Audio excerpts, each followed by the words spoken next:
Chapter 1439. Boom. The demonic wind raged wildly in the sky like a storm, and its scale instantly expanded to a range of thousands of meters. With a roar like an explosion, it swept across the entire sky. At the edge of the raging demonic wind, Luo Hao, who was suspended in midair, stared angrily at the center of the storm. The curse power that emerged from her delicate body turned into a substantial gust of wind, gushing out like a wave and joining the raging storm, causing its scale to continue to expand. That was Luo Hao's second authority, Dragon Roar and Tiger Roar. It could set off shock waves and shake up violent wind waves, allowing Luo Hao to gain the authority to control the demonic storm. Being ignored by Noah again and again, the furious His Excellency did not show any mercy this time. He raised the power of his authority to the limit, and continued to increase the curse power, expanding the power of the storm. The heavens are clear, the earth is peaceful, the people are peaceful, the world is peaceful. The pleasant ballad slowly echoed from the angry Luo Hao's red lips, causing the curse power that swelled from Luo Hao's body to continue to turn into a demonic wind, pouring into the storm ahead like a wave, causing the storm to become more and more violent. Luo Hao's Dragon Roar and Tiger Roar was usurped from the goddess Gayatri in Hindu mythology. She was a goddess who was closely related to songs. Therefore, when Luo Hao sang the pleasant ballad, it was not surprising that the demonic wind that accompanied the ballad was so powerful that it could overturn mountains. What's more, Luo Hao was still constantly increasing her curse power, singing the ballad, and expanding the power of the storm. If it was not in the sky but on the ground, it would have caused an unimaginable disaster at this time. Of course, Luo Hao had never cared about this. For Luo Hao, what the situation on the ground would become was never something she needed to care about. Compared to everything in the world, Noah's position in Luo Hao's heart was definitely more important. For the king of Wuxia, a strong opponent was something that could only be encountered by chance. Therefore, being ignored by Noah, Luo Hao's anger could be imagined. To die in a field battle. The defeated horse cries out in sorrow to the heavens. The crows peck at people's intestines. Their beaks fly up to hang on the withered branches. Luo Hao, who was continuously chanting a heavenly song with a furious expression, stared at the storm in front of her that was so violent that it was beginning to distort the space around her. King Noah, you may be heartless to me, but I, Luo Hao, am an unparalleled martial artist. I definitely can't be unjust to you. So that was my last tolerance. Now I won't be merciful anymore. As soon as she finished speaking, Luo Hao closed her eyes and lightly opened her crimson lips as she prepared to sing the song that was like celestial music once more. However, just as Luo Hao was about to sing the ballad again, her mind suddenly trembled. Unlike Noah, Luo Hao did not have a superb perception ability that could even capture the trajectory of God's speed. However, Luo Hao had been practicing martial arts for more than 100 years, and had long since mastered the mind's eye technique that could even counter the Godspeed technique. Therefore, when Luo Hao sensed something, she immediately opened her eyes, and the curse power in her body increased again. It was also at this moment that a figure, whose entire body was covered by a barrier formed by sparkling and translucent crystals, rushed out from the raging demonic wind, causing a sharp piercing sound. Wherever it passed, the demonic wind that could even lift mountains seemed to be pushed away. It was all pushed aside by the barrier formed by the sparkling and translucent crystals, unable to advance even an inch. Immediately, the figure that cut through the raging demonic wind shot in front of Luo Hao. I'm heartless to you? An extremely angry voice rushed into Luo Hao's ears. You do things your own way, do whatever you want, and ruin my plans without permission. You actually dare to say that I'm heartless to you. Even Buddha is angry. If I don't teach you a lesson, you'll really think that I don't have a temper. As soon as he finished speaking, Noah suddenly turned around, like a spinning top, and flashed behind Luo Hao. Ha! Luo Hao shouted, and in the direction of Noah, she fiercely struck out a palm that shattered the air. In the face of this palm, Noah was still the same as before. He still did not dodge, and instead, he turned around and rushed behind Luo Hao. Just a moment ago, Noah also ignored Luo Hao's palm strike, causing a trace of hesitation in Luo Hao, which gave Noah the opportunity to dodge. No, it would be more accurate to say that it was precisely because he predicted Luohao's hesitation that Noah did not dodge, causing Luohao to stop her palm strike, thus bypassing Luohao. As the saying goes, once bitten, twice shy. This time, Luohao no longer had any hesitation. She activated all the power of the Vajra divine art, and with the momentum of smashing mountains and rivers, she heavily struck out with her palm, landing on Noah's body. Bang! A deafening muffled sound resounded, bringing with it a circle of vigorous chi. Like a shock wave, it formed a ring shape and shook in all directions. However, this palm strike that could split mountains and rivers, when it landed on Noah's body, was actually blocked by the crystal-clear barrier, and did not affect Noah at all. What? Luohao could not help but be shocked. Combining the strength and skill of the Vajra divine art, and the 12 flying phoenix divine palms, the palm strike of the unparalleled Wuxia King was comparable to a direct hit from a meteorite. In the face of such a blow, Noah actually completely withstood it? He did not give Luohao too much time to be surprised. Noah, who completely ignored Luohao's palm strike, relied on the defense of Avalon, and finally flashed behind Luohao. Then, Noah raised one hand, aimed at Luohao's neck, and knocked down heavily without the slightest bit of mercy. Bang! Immediately, a hard elbow slammed into Luohao's slender neck. Ugh! Luohao groaned, and the light in her eyes shook violently, and gradually dissipated. After being hit heavily on the neck, Luohao only felt that her vision began to distort, and her consciousness began to fade. It was as if she could no longer feel the strength in her body. She staggered in midair, and turned her head with difficulty to look behind her. There, Noah's back was facing Luohao, and he did not even look at Luohao. That scene was undoubtedly a blow to Luohao. Then Luohao's consciousness completely disappeared. The raging storm in midair also slowly dissipated. At the same time, between the mountains, a bolt of lightning flashed, and at a certain moment, it landed on the ground. The lightning burst forth with dazzling sparks, and gradually twisted into a human figure. When the lightning dissipated, a young man appeared in the air. It was the Black Prince, who had the lightning spark, power of the Seraphic Speed Authority, Yarek. Yarek lowered his head, and looked at the ground in front of him. There was a very conspicuous pool of blood there. Did he still escape? Yarek snorted coldly. Just like before, only his ability to escape is exceptionally outstanding. The battle between Noah, Luohao, and the Great Sage, Heaven's Equal, was too loud for those who were extremely sensitive to curse power. Therefore, not only Guinevere, but also Yarek, who had followed Guinevere here, was attracted. Of course, Yarek also witnessed the scene of Lancelot being instantly injured by Noah, and falling between the mountains with Guinevere in his arms. Seeing that Noah was entangled by Luohao when he planned to continue chasing the enemy, Yarek immediately used the Seraphic Speed Authority to chase after him. His purpose was naturally to deal the final blow. Unfortunately, if Guinevere was so easy to deal with, Yarek, who had the Seraphic Speed Authority, would not have been fooled for so many years without killing this enemy. But that guy forced Guinevere into a desperate situation more than once, right? Yarek turned his head, looked into the distance, and muttered. After disappearing for a month, I didn't expect him to be in a place like this. And his strength is getting stronger and stronger. It's probably not that easy to get the Holy Grail from him, Yarek pondered. It's better not to casually contact him, go back and replan. The thing he had been pursuing for years was right in front of him. However, Yarek did not let this go to his head. As a famous sage among the God-slayers, Yarek would not rashly attack Noah without absolute confidence.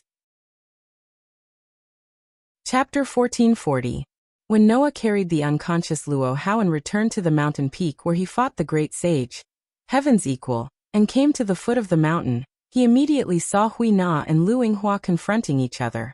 The situation of these two proud sons of heaven was somewhat different. Hui Na put the katana in her hand on the ground, and knelt there on one knee. Her pretty face was covered with sweat, and she was extremely tired and panting. Lu Yinghua, on the other hand, raised a palm, slowly opening and closing it, and stood there with his back straight. If one looked carefully, they would find that, although Hui Na was kneeling on the ground on one knee, looking extremely exhausted, her body did not suffer the slightest bit of injury. Lu Yinghua's slowly opening and closing palm was branded with many scars, and he looked a little embarrassed. Seeing this, Noah could roughly guess the process of the battle. In terms of strength, Hui Na, who could use God's descent, should be stronger than Lu Yinghua. Therefore, from the beginning, Hui Na probably directly used God's descent to chase after Lu Yinghua and suppress Lu Yinghua in an instant. However, the so-called God's descent was not that easy to use. The burden on the body to accept the power of the gods with the body of a mortal was not small. Therefore, in the end of the battle, Hui Na, whose body gradually accumulated a burden, began to feel tired. Lu Yinghua, who survived Hui Na's attack under the state of God's descent, was probably preparing to counterattack now? Obviously, if there were no obstacles, the battle would definitely end with Lu Yinghua's victory in the end. After all, although Lu Yinghua was injured, he did not lose his ability to fight. As for Hui Na, looking at her exhausted appearance, even if she could fight, she would not be able to hold on for long. Therefore, in the end, it would definitely end with Lu Yinghua's victory. Should it be said, as expected of the direct disciple of the God Slayer, the Qilin of the Chinese martial arts world? However, to be able to force Lu Yinghua, who was a disciple of the proud and arrogant king of Wuxia, into such a state, Hui Na was also very amazing. Hui Na and Lu Yinghua, who were in the middle of the confrontation, seemed to feel something. They turned their heads and looked over, and then saw Noah, who was directly carrying Luo Hao on his shoulder. Seeing this scene, the two of them were stunned at the same time, and then they reacted. "My king!" Hui Na exclaimed in surprise. Lu Yinghua, on the other hand, stared blankly at Luo Hao, who had obviously fainted on Noah's shoulder. His open palm slowly relaxed as he sighed. It seems that the battle between Master and Lord Noah has ended with Master's defeat once again. Saying this, Lu Yinghua cupped his fists and bowed to Noah. No wonder he is known as the strongest existence among the demon kings who can kill gods. Lu Yinghua is full of admiration. Lord Noah's martial strength is simply unparalleled in the world. Peerless in the world, no one can... Stop, stop, stop. Noah felt goosebumps all over his body as he hurriedly shouted to stop. Don't continue. I don't buy it. My king. Hui Na tried her best to prop herself up, and stood up with difficulty. Where is the great sage, heaven's equal? It's already settled. Noah turned his head and looked at the half-dried mountain peak, as well as the mountain peak that seemed to have been ravaged by a huge typhoon. It was a horrible sight to behold as he spoke faintly. When we go back, I'll let Mr. Gandu clean up the mess. Is that so? Hui Na looked at Noah with sparkling eyes, her face full of admiration. As expected of my king, he's too powerful. Although he is a famous hero in our country, in the face of two peerless god-slayers, even the great sage, heaven's equal, can't do anything. Don't say such obvious things. Lu Yinghua first ridiculed Hui Na, then took a step forward and continued to bow to Noah. We have fully witnessed Lord Noah's king's prestige. Even if Master is defeated by you, he shouldn't have any complaints. So could you please return Master to Yinghua? Hearing this, Noah felt the soft body of the beauty on his shoulder. When he recalled Luo Hao's entanglement with him, the anger in his heart rose again. At that moment, Noah said in an unquestionable tone, "It's not that easy. From now on, Luo Hao is my captive." Lu Yinghua's face stiffened, and his eyes widened. Even if he was the Qilin of China at this moment, he could not help but doubt his ears. What did you say?" Lu Yinghua asked with uncertainty. "Captive? That's right." Noah glanced at Lu Yinghua. "From now on, Luo Hao is my captive. If you have any objections, you are welcome to report to me at any time from the 5 Purgatories sect under Luo Hao's command." After saying that, Noah ignored Lu Yinghua's stunned expression and turned to look at Hui Na. "Hui Na, can you still walk?" "No. No problem." Hui Na also recovered from her shock and quickly said, "Hui Na can continue to walk. Then let's go back." Noah lifted his feet and walked forward. Hui Na quickly put away the tachi in her hand and followed Noah while murmuring excitedly. "So powerful, he actually captured a demon king. The king is really powerful." Hui Na doesn't know what to say. It seemed that this girl was feeling excited. Only Lu Yinghua was left. He stared blankly at the direction where Noah and Hui Na left. After a while, His face was full of distress. "We're in big trouble." On the other side, on a beach, Guinevere's figure suddenly appeared here. As soon as he appeared, Guinevere looked at the ocean in front of him with a face full of worry. "Uncle, how are you?" The image of the pure white knight suddenly appeared on the surface of the ocean, and asked in a deep voice, "It's okay. This body is just the shadow of a god. No matter how serious the injury is, it won't be a problem." Hearing this, Guinevere breathed a sigh of relief, and then his expression became melancholic. "I didn't expect that lord to be so strong that even Uncle couldn't withstand one of his moves. It's really terrifying. That Godslayer is really strong. It ignited my fighting spirit that I haven't felt in a long time." Lancelot's voice became intoxicated and joyful. "That peerlessly exquisite sword strike. That lightning-like sword strike is simply too wonderful. I really want to go all out and fight with him." Hearing this, Guinevere was silent. After a while, Guinevere seemed to have made a major decision and raised his head. "Then uncle, please appear as the god of disobedience. Don't be my shadow and guardian anymore." The atmosphere in the air suddenly changed. The intoxication and joy in Lancelot's tone disappeared without a trace. After a moment of silence, he spoke faintly. "My beloved daughter, the reason why I can protect you and be your shadow and guardian is because I have the guardian spell that is connected to you. If I appear as the god of disobedience, you should know the consequences, right? Guinevere knows that if uncle becomes the god of disobedience, you will be swallowed by madness, forget the mission of protection, and become a berserker." Guinevere smiled bitterly. "However, our current enemy is too powerful. If you plan to confront that lord, uncle must be able to exert your full strength. If you're just a shadow of a god, you won't be a threat to that lord." "Indeed." Lancelot nodded. "But, my beloved daughter, we haven't found the whereabouts of our master yet. It's a little too impatient to make such a choice now. We can avoid that demon king.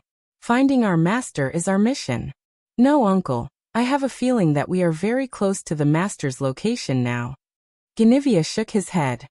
"The witch's intuition tells me that the master is here." "Is that so?" Lancelot pondered. "Then we may not be able to avoid confronting that demon king. So uncle, please agree to my request." Guinevere said so. "And before uncle appears, Guinevere will also prepare a new weapon for you." After that, Guinevere waved his hand. As the space trembled, a very long double-edged sword covered with rust suddenly flashed out. On the rusty sword, a frightening aura flashed and disappeared. Chapter 1441. When the great sage equaling heaven was killed in the modern world, the elders who had a deep relationship with the great sage equaling heaven were the first to receive the news. At this moment, Susanu, the monk, and the princess reunited. The place where the three of them were at was not the world that was covered by the storm, but a beautiful courtyard. Sitting around a stone table in the courtyard, Susanu, the monk, and the princess looked at each other. "Then let's talk about our opinions." The first to speak was the owner of this courtyard, the descendant of the ancient earth goddess known as the princess. "Sir Mage, what do you two think of the turmoil this time?" The princess's words made both Susanu and Tyrant sigh. The peace that has been peaceful for a long time is about to be broken, and the earth will once again welcome chaos. The monk directly said the truest thoughts in his heart. "I'm afraid that the hero of steel, who has been sleeping for a long time and exists to destroy the demon king who killed the gods, should be awakening soon." The monk's words made the atmosphere of the entire space slightly heavy. The last king, known as the natural enemy of the god-slayers, the hero who existed to destroy the demon king. Sun Wukong once said that in order to destroy the demon king who killed the god-slayers, the heavens and the stars would bless the few steel when they faced multiple god-slayers. That was the ancient covenant that the gods had jointly established. Obviously, the gods also hoped to destroy all the god-slayers. For this reason, he was given the mission to destroy the demon king, and was known as the last king. Whenever multiple god-slayers appeared on the earth, the god of steel would wake up and destroy the demon king who was wreaking havoc on the earth. Whenever all the god-slayers on the earth were destroyed, the god of steel would fall into a deep sleep again, silently waiting for the next opportunity to carry out his mission. Because he existed to destroy the Demon King, he was also known as the hero. Also because the era when multiple godslayers existed was regarded as the end of the world by the gods, the god who appeared in the end of the world was also known as the last king who appeared in the world. And of course, the hero who had annihilated so many godslayers was also theoretically the strongest steel. Only a few people knew about the existence of the last king. Only a few people knew that every time the hero appeared and wiped out all the godslayers, he would fall into a deep sleep on the ground where the last godslayer he killed was. Now, the land where the brave warrior was sleeping was the island country at the end of the east. In order to prevent the strongest steel from awakening, Susanoo, the monk, and the princess summoned the great sage, Heaven's equal. They imprisoned the hero with the curse and made him appear when necessary to slay the dragon and kill the snake to eliminate all factors that would awaken the hero. But now the great sage has been killed, and the maidservant named Guinevere has finally found this place. Susanoo shook his head. Furthermore, there are already 7 godslayers on the surface. It wouldn't be an exaggeration to call this era, where 7 godslayers exist at the same time, an apocalypse. In other words, all the factors needed to awaken His Excellency have been completed. The princess closed her eyes and spoke in a compassionate tone. The hero's reawakening has reached an unavoidable time, right? When the time comes, the first to be involved in the dispute will definitely be the island country that has a close relationship with us. The monk looked at Susanoo and the princess one after another. Do you think there is anyone among today's godslayers who can stop the hero? It's impossible, right? Susanoo curled his lips. Since ancient times, there have been many demon kings who have killed gods. Among them, there was no lack of people with courage, perseverance, and ability, but they all fell under the sword of that hero. How could it be so easy to stop him? Even the Rakshasa king, who now lives in the land where the hero is sleeping, can't stop him. The princess raised an objection. The Rakshasa king that even old Mr. couldn't do anything about. I believe that his ability is not to be outdone by any of the previous godslayers. When the slumbering hero awakens, he will definitely become the guardian of the land. However, as soon as the sentence fell, a voice suddenly sounded. Don't flatter me, I don't want to be the savior of the world. As such a sentence sounded, Susanoo, the monk, and the princess were all shocked. They quickly turned their heads and looked at the corner of the courtyard. In the corner of the courtyard, in front of a rockery, a figure was leaning against the cold rock with his arms crossed. He didn't even look at Susanoo, tyrant, or Princess Susanoo. He said sarcastically, pushing the troublesome matters to others while you hide in the dark and pretend to be worried about the country and the people. You casually judge others and take the initiative to position others as saviors and protectors. You all are in a good mood. It's you. Susanoo and the monk exclaimed in surprise. Rakshasa king? The princess was also surprised. You. Why are you here? Noah opened his eyes and looked at the princess. Although the Western Heaven Palace has been destroyed, the path to the secluded world still exists. Through there, you can reach the space where Sun Wukong was originally imprisoned, and then teleport here. It's not strange, right? In addition, don't ask me how I know which space you are in. I have a witch with a very good spirit vision, and you once turned her into Magatama and carried her with you. At that time, the remnant of your aura and curse power was the best catalyst for that girl to trigger her spirit vision. In other words, the reason why Noah knew that the princess and the other two were here was entirely because of Yu Li's spirit vision. Cut the crap. Noah leaned against the rockery with his arms crossed, but his eyes were looking at the direction of Susanoo, the monk, and the princess. Tell me, where is the last king that you said is sleeping on the island? The audience suddenly became silent.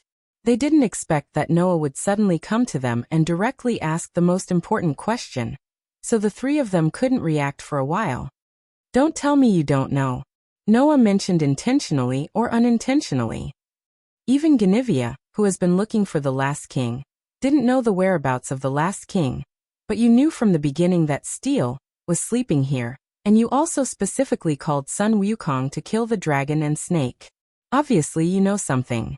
Saying such a sentence, Noah looked at the three of them with a smile. For example, where exactly is Steel, hibernating and so on?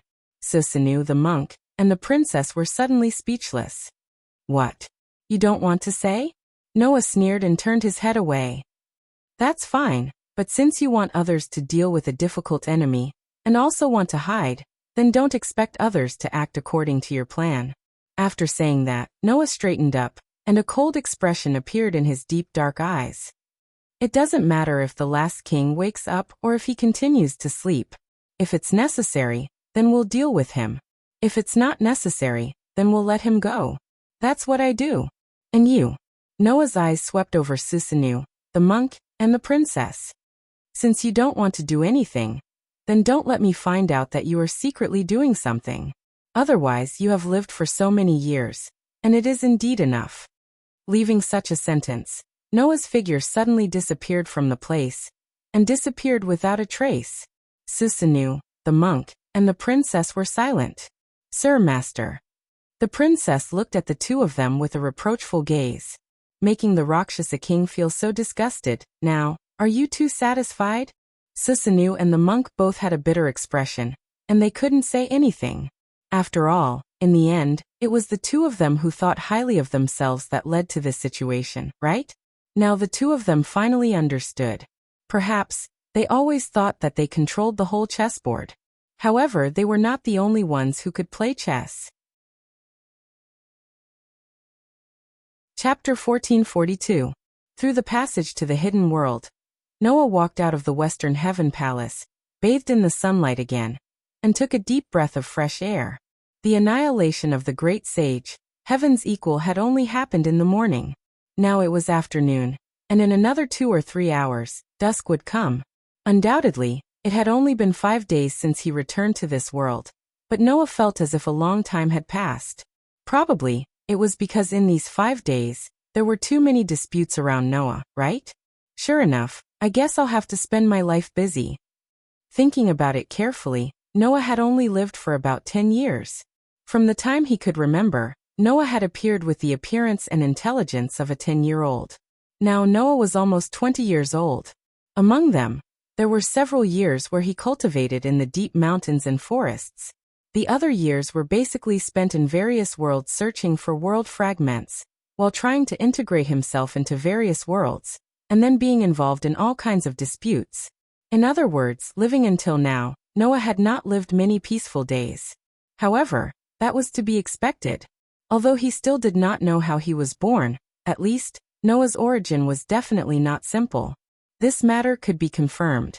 After all, only Noah could enter the between worlds and travel between worlds. Only Noah could repair the broken worlds and restore the worlds in the between worlds to their original state. Since that was the case, with Noah's special origin, his life experience would naturally not be ordinary.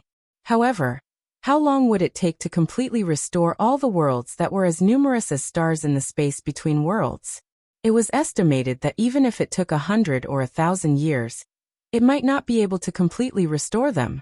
Of course, if it was just a waste of time, that was not a reason for Noah to be discouraged. The lifespan of a godslayer was very long.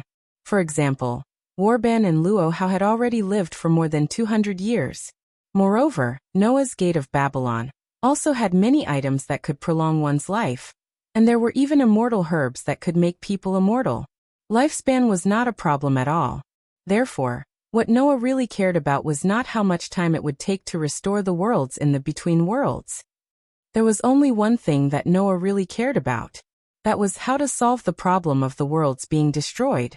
If Noah slowly repaired the worlds one by one, and then the worlds that were repaired with great difficulty were destroyed by some unknown reason, then this kind of thing, how long would it take to finish? Gaia and Alea clearly had the same idea, so they never showed any stubbornness to let Noah repair the destroyed worlds. Instead, they advised Noah that if he encountered any danger, even if the worlds were to be destroyed, it was fine.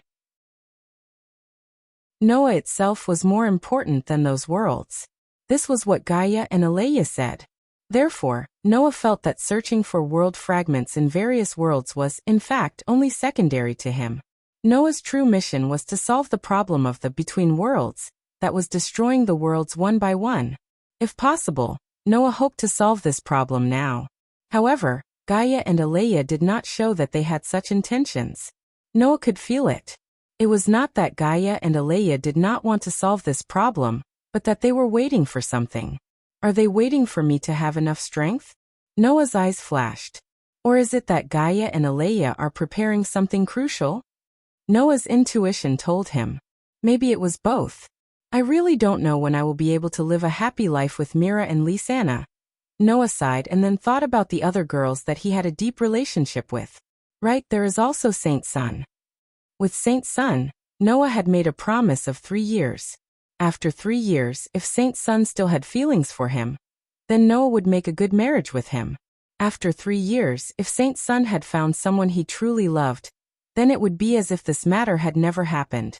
Thinking about the girl that was special to him, Noah muttered, since Gaia and Alea are not in a hurry to find the world fragments, then it is time for me to go back and see those kids. Of course, before that, Noah had something he had to do, and that was to continue the battle with Az Dakaha. Also, he had to make a promise with Liana Subble. After dealing with these 2 matters, Noah could finally relax. Also, everyone in the guild is still sleeping on Skywolf Island, Noah thought. After I am completely at ease, I will go and see those old friends. Just as Noah made this decision, his phone rang. Noah came back to his senses, took out his phone, and picked up the call. As soon as he picked up the phone, Ganchi Winterhorse's bitter voice came through. King, sect leader Luo Hao has woken up. We can't suppress her. Please come quickly. Hearing this, Noah remembered the existence of the sect leader, and the corner of his mouth slowly curled up into a cold smile. Then let me settle this account properly. After coming out of the Western Heaven Palace, Noah went straight to the hotel. Now this hotel had been booked by the official history compilation committee. Therefore, other than some staff members who already lived here, the only guests living here were Noah, Yuri, and Hui. Even Ganchi Winterhorse did not live here, so there were many empty rooms. After the incident with the great sage, Heaven's Equal, Noah directly threw Luo Hao into one of the rooms as soon as he returned here. Of course, with Luo Hao's arrogant personality, once she woke up, it was very likely that she would turn the world upside down and blow the surrounding area away. In order to prevent such a disaster from happening, Noah took out an item from his treasury. It was an item from Yggdrasil, and it was a bead the size of a thumb. After using it, the player would not be able to use any skills or magic that consumed MP until the time limit was up. Noah took out the bead and handed it to the official history compilation committee. He asked an expert who was good at adjusting curses to make certain adjustments, so that it could have an effect on Eastern inner strength and mana. Then Noah directly fed the bead into Luo Hao's mouth. In this way, Luo Hao would not be able to use her curse power, use her mana, or even use Chinese inner strength and magic. In this way, even if Luo Hao was the martial arts supremacy, some empty moves would not be a threat at all. After doing all this, Noah directly left the hotel and went to the Western Heaven Palace. Through the passage of the Western Heaven Palace, he went to the secluded world and beat those who liked to play tricks. Now that Luo Hao had woken up, it was time to settle the score with her. When Noah came to the door of Luo Hao's room, a few people had arrived before him. They were the worried Yu Li, the distressed Ganjin Dongma, and the accustomed Lu Yinghua. Lu Yinghua came before Noah went to the secluded world. Now, Master has become Noah's captive. When Master wakes up, I will be wandering outside safe and sound. After that, I will definitely be severely injured by Master. So Lord Noah, please be sure to take me captive as well. With such a reason, Lu Yinghua cried and begged Noah to take him in. On one hand, Noah felt a stomachache when he thought about what kind of torture this young martial artist had suffered in the past. On the other hand, he felt that this guy was a little pitiful, so he let Lu Yinghua stay. As for Hui Na, because the burden of the god's descent in the morning had not recovered, she was now resting. Seeing Noah walking over from the other end of the corridor, Yu Li, Ganjin Dongma, and Lu Yinghua all showed a bitter expression.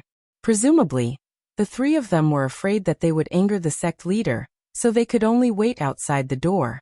Under the gaze of the 3 people, Noah went directly to the door of Luo Hao's room and suddenly pushed open the door. Chapter 1443. The hotel near the Western Heaven Palace was, in fact, just an ordinary hotel. It did not have a jaw-dropping luxurious suite, nor did it have any praiseworthy special service. Everything seemed particularly ordinary. In this way, including Noah, who was known as the king, the room he lived in was just an ordinary guest room of an ordinary size. However, although the room where Luo Hao lived was the same, the layout inside was completely different. The floor was covered with a dark red, luxurious carpet that looked very expensive and soft. The surrounding furniture and furnishings were of very expensive brands and quality. The whole room was decorated in an elegant and quiet style.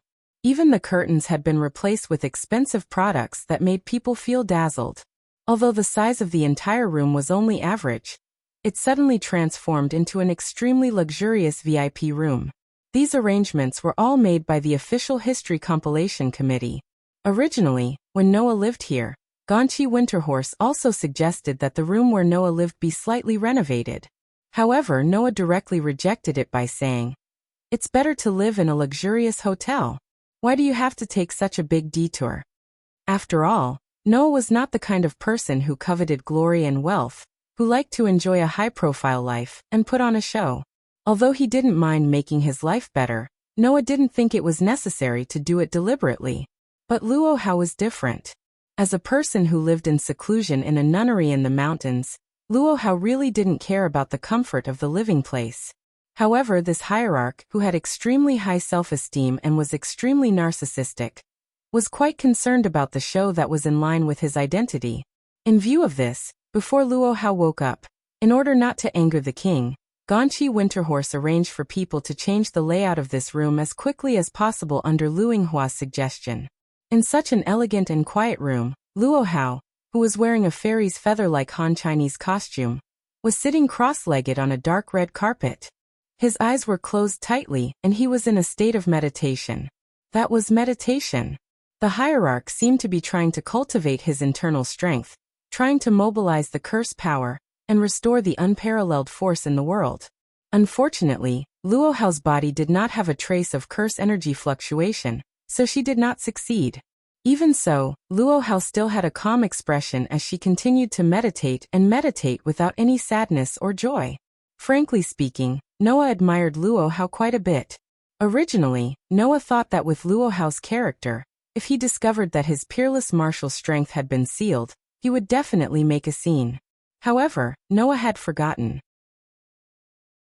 Even if Luo Hao thought highly of himself, even to the point of having excessive self-awareness, he was still a martial arts grandmaster who was invincible in the land of China. For Luo Hao, even if she could not completely put an end to this kind of thing, if she calmed down and wanted to enter a state similar to the unity of heaven and man, a state of peace and tranquility, without sadness or joy, it was simply a piece of cake. Now Luo Hao, who was calmly sitting cross-legged, looked like an otherworldly fairy, extremely beautiful. He believed that anyone who saw this scene, be it a man or a woman, would be bewitched by Luo Hao's charm, except for those who knew Luo Hao's unconscious brutality. So Noah stepped on the extremely soft blanket and slowly walked into the room. Outside the room, Yu Li, Ganqi Dongma, and Lu Yinghua all subconsciously held their breaths, not daring to breathe. Under such circumstances, Noah came in front of Luo Hao. Until then, Luo Hao seemed to have noticed that someone was approaching. She slowly opened her eyes, raised her head, and looked at Noah with a pair of beautiful eyes. In those eyes, there was no anger from before, nor was there the arrogance from before. There was only indifference. "What did you do to me?" "As you know, I just temporarily made you unable to use the curse," Noah replied with the same calm expression. Although the God-Slayer has a very strong resistance against curses and the like, it would still work if the curses were to be directly injected into the body. That is why I have given you a tool that can stop the curses from working. Hearing this, Luo Hao was silent. Seeing this, Noah felt a little strange. What? Does the peerless king of Wuxia not have a problem with this treatment? You don't need to provoke me with words, King Noah. Luo Hao closed her eyes and said so. The winner takes all. That's the truth that hasn't changed for thousands of years. Since I lost to you, no matter what kind of treatment I receive, it's only right.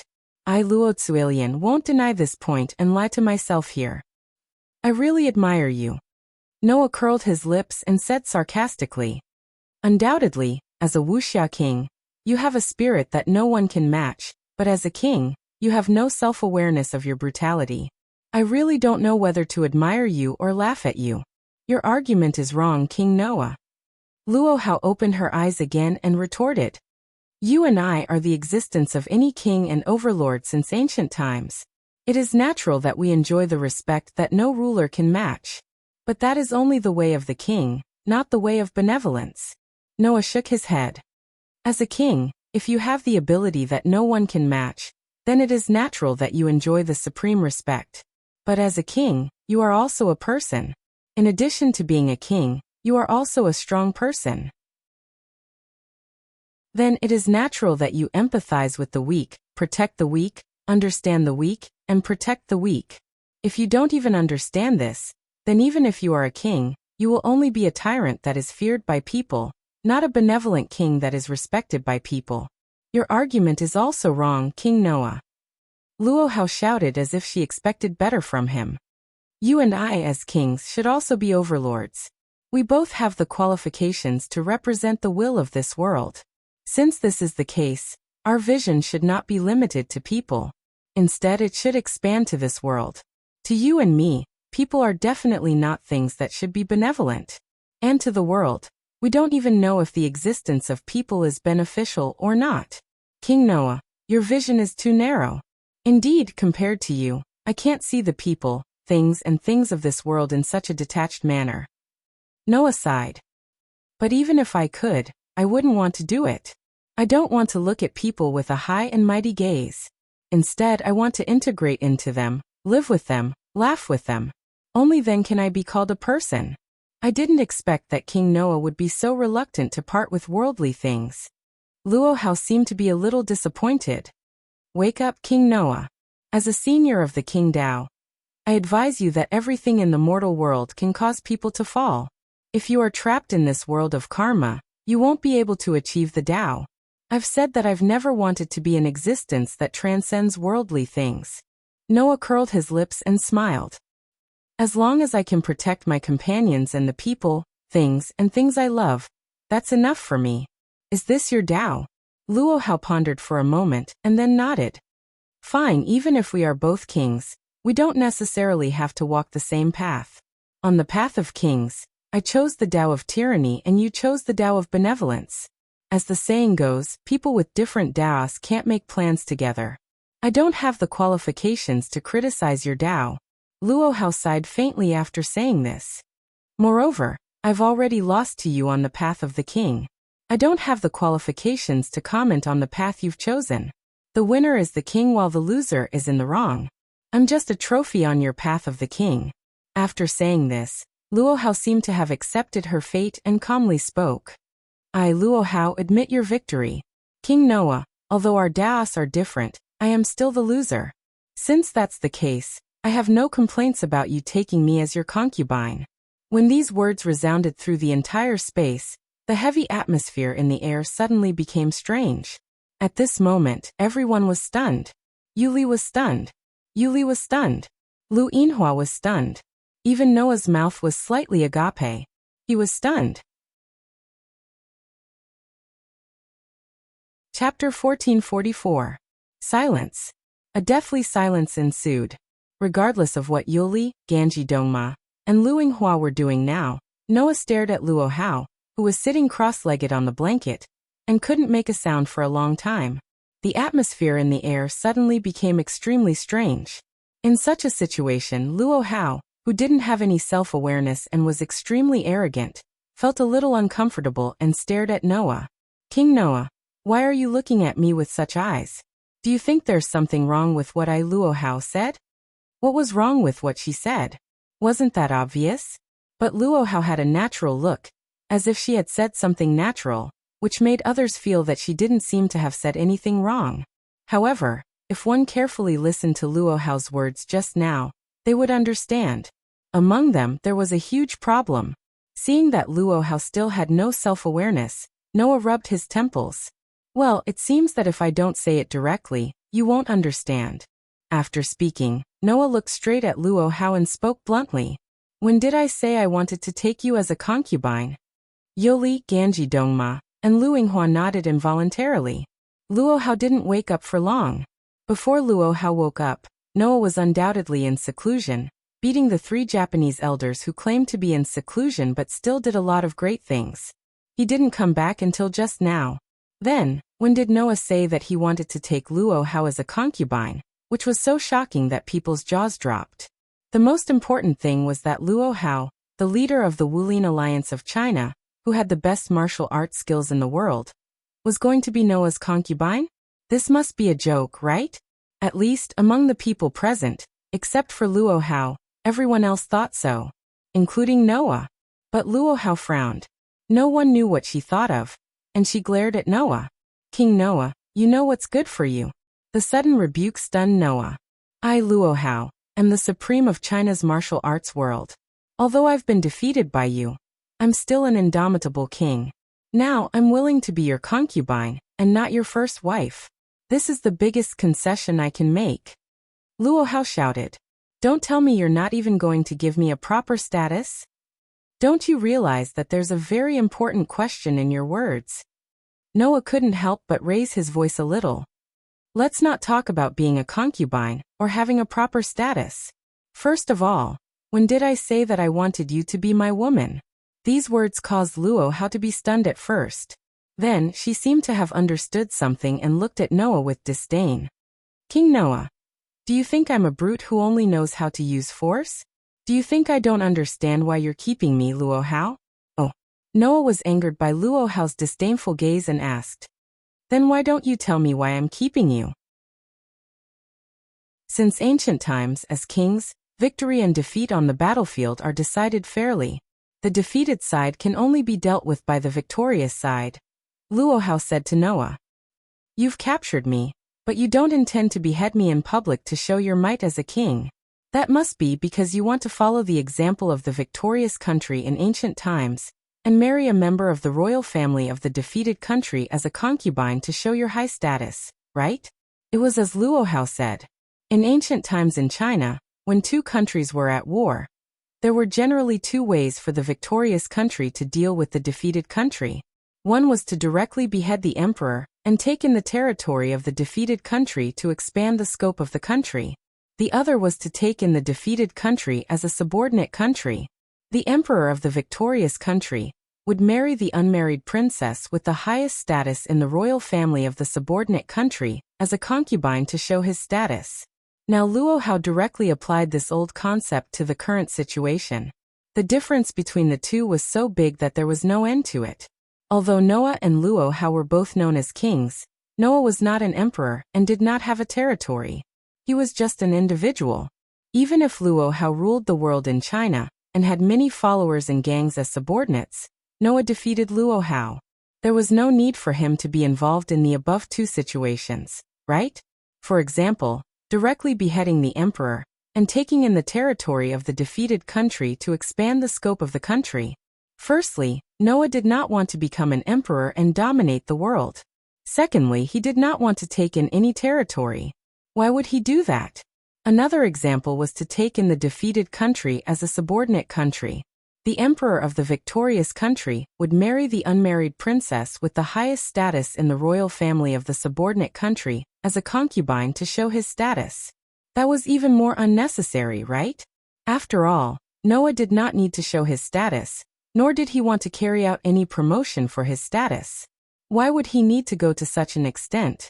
As a result, Luo Hao took her own opinion for granted as Noah's idea. She thought that Noah did not behead her in public and take the land she ruled into his rule, because he wanted to marry her to show his status. Should it really be said that she was worthy of being the Wuxia king who felt so good about herself that she made people speechless? Noah choked directly. For a while, he didn't know what to say. Yoli Ganji Dongma and Lu Yinghua looked at each other. One was at a loss, and the other smiled bitterly. Only Lu Yinghua said with some emotion, "It's really like what Master would think." From Luo Hao's point of view, It was estimated that this sect leader thought that if Noah intended to show his status by marrying a person of high status, then there would be no second candidate except herself. In the sect leader's heart, which girl had a higher status than her? Therefore, Noah could only be planning to marry Luo Hao, who was the Wuxia king, Luo Tzuelian. This was the thought in the sect leader's heart. However, this idea, in the eyes of others, was extremely shocking. Seeing Noah's speechless performance, Luo Hao's brows furrowed deeper and deeper. King Noah, do you really intend to not even give me, Luo Tzuelian, the status of a concubine, and humiliate me to this extent? Even a king has to know his limits. Noah was really angered by Luo Hao. It had to be said that Luo Hao's ability was indeed great to be able to make Noah angry repeatedly like this. One had to know that because of all the experiences he had been through, even though Noah didn't lose his temper, he wasn't that easily angered. However, Luo Hao always had a way to easily anger Noah with all kinds of willful and reckless behavior and self-centered statements. From this point of view, Luo Hao did something that no one had ever been able to do so far. Therefore, Noah was so angry that he laughed. Do you really want me to take you as a concubine? Luo Hao was slightly stunned. Under such circumstances, Noah walked up to Luo Hao in front of everyone present, bent down, stretched out his hand, and lifted Luo Hao's chin and said coldly, "Okay, then I'll fulfill your wish. Come to my room tonight." Everyone fell silent again. Luo Hao's beautiful face finally froze. Yoli, Ganqi Dongma, and Luing Hua's expressions became extremely interesting. King Noah, you. Luo Hao did not know whether it was because of anger or shame, but her beautiful face turned slightly red. Don't tell me, you want me to do the ceremony with you under the condition that you haven't officially married me? The ceremony of the ceremony meant to consummate the marriage. What? Do you have a problem with that? Noah sneered. Don't tell me you want me to marry you in the manner of a palanquin carried by 8 people in China, and then do the deed of husband and wife after I marry you. Unfortunately, I'm not interested in using that nostalgic method. Noah's voice echoed throughout the entire space. You come to my room tonight. We'll talk about the status later. There was only one meaning in his words. Noah planned to get in the car first and buy the ticket later. You. Luo Hao finally could not help but blush.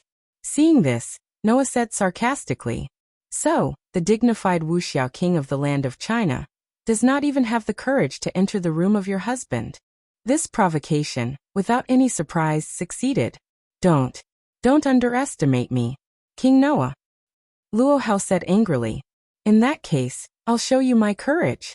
In other words, Luo Hao agreed. Such a scene made Yoli, Ganqi Dongma, and Luing Hua, who were watching from the side, completely lose their ability to speak. They were stunned and did not recover for a long time. It was not long before the sky turned dark. Chapter 1445. Night gradually fell. A full moon hung high in the dark starry sky, dotted with many stars, forming a picturesque scene. Although it wasn't as beautiful as the starry sky in the courtyard, it was rare to see so many stars in modern times.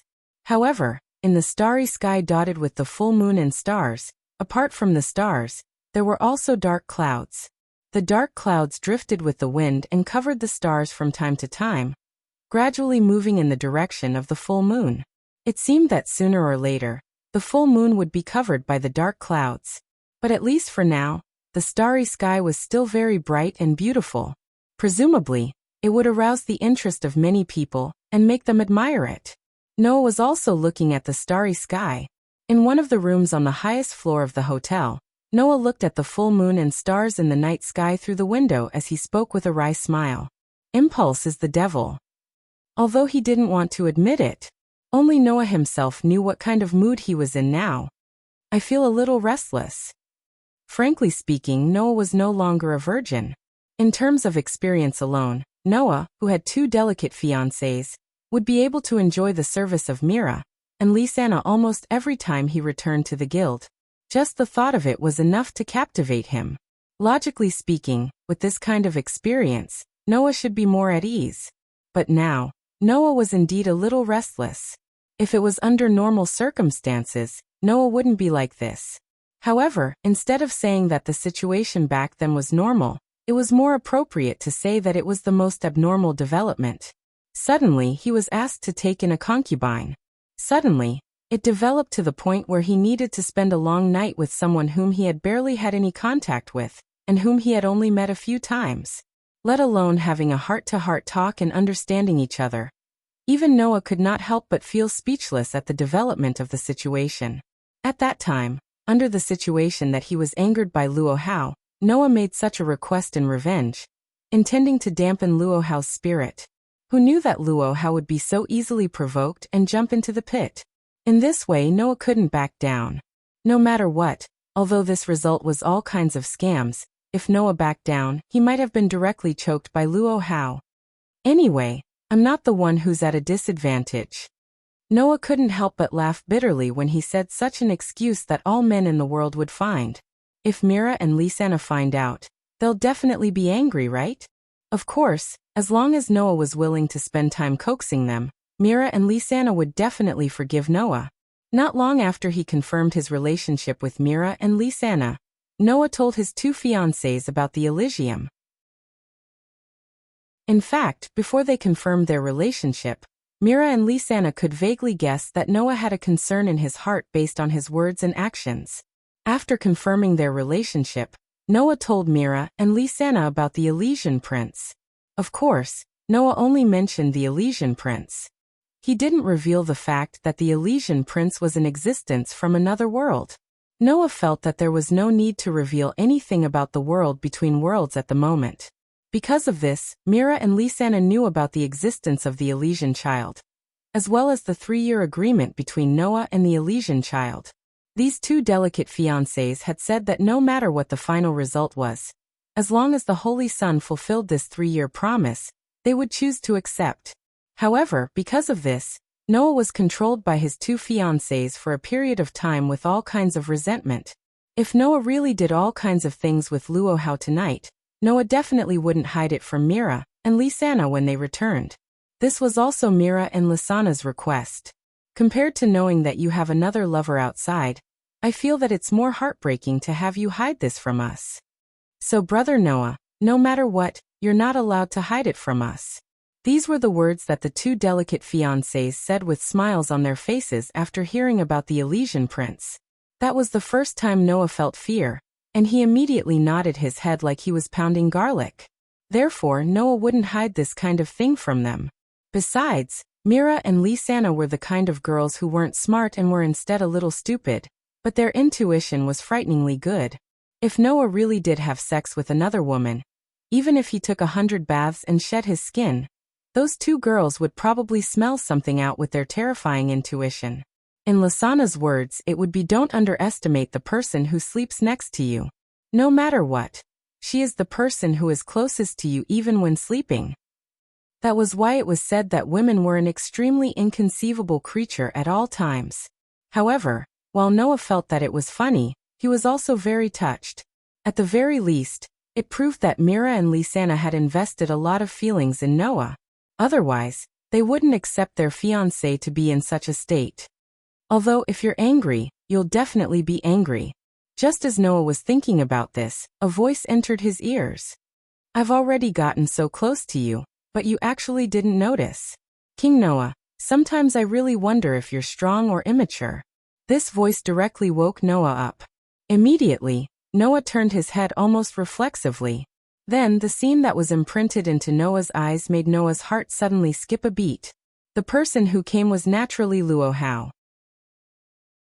Luo Hao, who had appeared in Noah's room at some point, was wearing a bathrobe, but it was very thin, as if it was woven with a piece of translucent cloth. Through this thin garment, Noah could even very clearly see the color of Luo Hao's fair skin that was covered by the thin garment.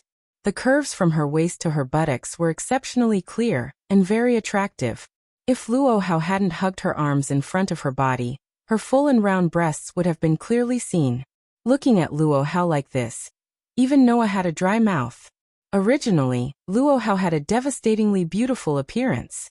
In terms of appearance, among all the people Noah had seen in his life, Luo Hao was a peerless beauty who wouldn't lose to anyone. Moreover, Luo Hao's figure was really not bad. Although she wasn't very tall and her figure was very slender, the ratio of her three measurements was extremely perfect, making Luo Hao's limbs look so exquisite and attractive. In addition, the king of Wuxia, who usually had a majestic performance, was now showing a sense of shyness. That contrast really made people feel a rush of blood. Presumably, in Luo Hao's country, such an existence should be the so-called femme fatale level. She was a beauty who could make the emperor forget about politics and immerse himself in her gentleness and beauty. Even if he was angered by Luo Hao several times, Noah, who didn't have a good impression of Luo Hao, was a little surprised. This was enough to prove this point. Seeing Noah staring at her, Luo Hao's hands in front of her body tightened slightly, and the skin under the thin garment seemed to be a little red. Noah King, don't misunderstand. The reason why I used divine feet to enter your room was because I didn't want the servants to see me in this state. I didn't want to assassinate you, so you can rest assured. So, please look away from that sharp gaze of yours. Luo Hao thought that Noah was looking at her intently, because he suspected that Luo Hao wanted to harm him, so he was secretly vigilant. However, Noah really didn't stare at Luo Hao because of this. Originally, Noah was still hesitant to have such a relationship with Luo Hao, but now, the hesitation in Noah's heart has disappeared little by little with Luo Hao's appearance in this dress. This made Noah feel sad that he was still a man, and at the same time, he smiled bitterly at Luo Hao's words for the third time. Could it be that you've never thought that I'm just mesmerized by your posture? This sentence made Luo Hao startled at first, then she raised her eyebrows slightly. I almost forgot that you are a person who is attracted by worldly things. I thought you were a king who wouldn't waver even in the face of beauty. You think too highly of me. Noah shook his head. I said that I am a person and a man at that. I won't waver in the face of any beauty. That's all fake. With such a sentence, Noah raised his head with a faint smile, looked at Luo Hao and said, It's just that I didn't expect that you would come in this dress. It seems that you are really prepared. Don't think that only you men can keep your word. I, Luo Hao, will never go back on my word. Luo Hao lowered her head, and her delicate body trembled slightly with her hands around it. So, King Noah, if you don't intend to deprive me of my last trace of dignity, then don't make me take the initiative to ask for your favor, okay? This sentence finally ignited the flame in Noah's heart. At that moment, Noah stepped forward and hugged Luo Hao into his arms. The light went out unknowingly. A thin robe fluttered to the ground, causing the temperature in the air to become somewhat hot. Tonight was destined to be long. Chapter 1446. The next day. After waking up from his sleep, Noah's hazy consciousness began to wake up. Because an indescribable fragrance rushed into the tip of Noah's nose along with the sound of breathing, causing Noah's consciousness to wake up in an instant. Immediately afterward, Noah felt an extremely soft and elastic delicate body snuggling tightly against him. This feeling made Noah's gradually sobering head suddenly surge into the extremely wonderful memory of last night. It was indeed quite wonderful. Let the peerless, self-respecting Chinese Wuling Alliance master gasp for breath under his body. The taste was simply indescribable. Recalling the wonderful taste of last night, Noah's expression became somewhat comfortable. He lowered his head and looked at his arms. In Noah's arms, Luo Hao, who was naked and covered with only a sheet, was lying there, her red lips unconsciously moaning. Her cheeks were that seductive crimson. Her skin was also a little flushed. Luo Hao's long hair that was as black as the night was like a waterfall that hung down along her slender and beautiful waist. It was wet from the sweat that covered Luo Hao's curvaceous back, making her look exceptionally lovable. Looking at Luo Hao, who was sleeping very peacefully like a little girl, Noah stroked her smooth and slender back and couldn't help but sigh. Undoubtedly, it's so cute. Noah admitted that he did admire Luo Hao's spirit and magnanimity in Wuxia. However, this Wuxia king did have some shortcomings in terms of personality. His self-awareness was too high, and he was extremely lacking in self-awareness. In the eyes of others, this was undoubtedly a tyrant who was difficult to serve. Noah also had such an idea yesterday. However, now, Noah no longer had a bad impression of Luo Hao's personality, but some helplessness. It's not impossible to be self-centered, but if you're too willful otherwise, how can you get along with ordinary people in the future? At the very least, this kind of self-centered attitude must be looked at. If she had a high and mighty attitude in front of Noah's companions, then Noah couldn't stand it. I have to think of a way to teach this girl a lesson. With this thought in mind, Noah's hand unconsciously slid across Luohao's extremely elastic and smooth back, causing Luohao's eyelids to tremble slightly. Soon after, she slowly opened her eyes. That pair of eyes no longer had their previous majesty and valiance, and had been replaced by a watery gentleness. Regardless of whether it was the past, present, or future, the only person who could make Luohao reveal such an attitude was Noah. As if sensing that Luohao had woken up, Noah snapped out of his daze and looked at the person in his arms. "Are you awake?" Hearing Noah's voice, Luohao was first stunned for a moment before coming back to her senses. Looking at Noah, who was looking at her with a smile that was not a smile, and then looking at the two of them hugging each other tightly, Luohao finally recalled what happened last night, and her pretty face turned slightly red. "So that's how it is. I, Luohao, have finally committed myself to someone else and have a place that belongs to me?" Luohao, who said such words with a slightly red face, no longer had the arrogance and majesty of the past. She only had the shyness of an ordinary girl. Compared to the past, it could be said that it was a shocking contrast. Noah couldn't help but feel that it was a little cute. The hand that was holding Luohao tightened a little, and he kissed her red lips. "Ugh!" Luohao's eyes widened in surprise, and then more moisture appeared in her eyes. Even her delicate body seemed to have lost its strength and softened. By the time she reacted, Luohao discovered that her teeth had been pried open, and her tongue had been captured by Noah, and was being tasted with relish. This made Luohao's body even more powerless. However, Luohao still resisted the weakness of her body. With a red face, she tried her best to push Noah away. After panting a few times, she glared at Noah. Seeing this, Noah was a little curious. "Now that things have come to this, what are you still dissatisfied with? Are you doubting my tolerance again?" Luohao said somewhat angrily. "I've already said it many times. Since Luo Tsualian has promised to become your concubine, then I won't have any complaints. If you doubt me again, then it's really too rude." "Is that so?" Noah said as he hugged Luohao tightly. "If that's the case, then why are you still rejecting my love for you? It's an honor as a wife to be able to receive love from my husband." Luohao's pretty face was slightly red, but she looked at Noah very seriously. "However, my husband, you're still an unparalleled ruler. You can't immerse yourself in the land of gentleness. Since you and I are already husband and wife, then we should treat each other with respect. You can't become a stumbling block on your king's path because of me. Please remember this." Hearing this, Noah was a little helpless. It really sounds like something Luohao would say. Although this king of Wuxia had a side that was arbitrary and had no self-awareness, no matter what, she was still a Wuxia grandmaster and a traditional woman who had been standing in the land of China for a full 200 years. Even if there were some problems with the concept of being a king, it was not like she did not have the self-awareness of being a woman. Now Luohao is like a woman who will silently give and support behind a man. With Luohao's view of the identity of a king, it seems natural that she would say such words. Undoubtedly, she has a strong sense of being a Wuxia king and a woman, but why doesn't she have the slightest understanding of being a tyrant? Noah felt incredulous while hugging Luohao tightly and said so. "Listen to me carefully. If a man will let the woman who loves him become a stumbling block, then this man has already failed.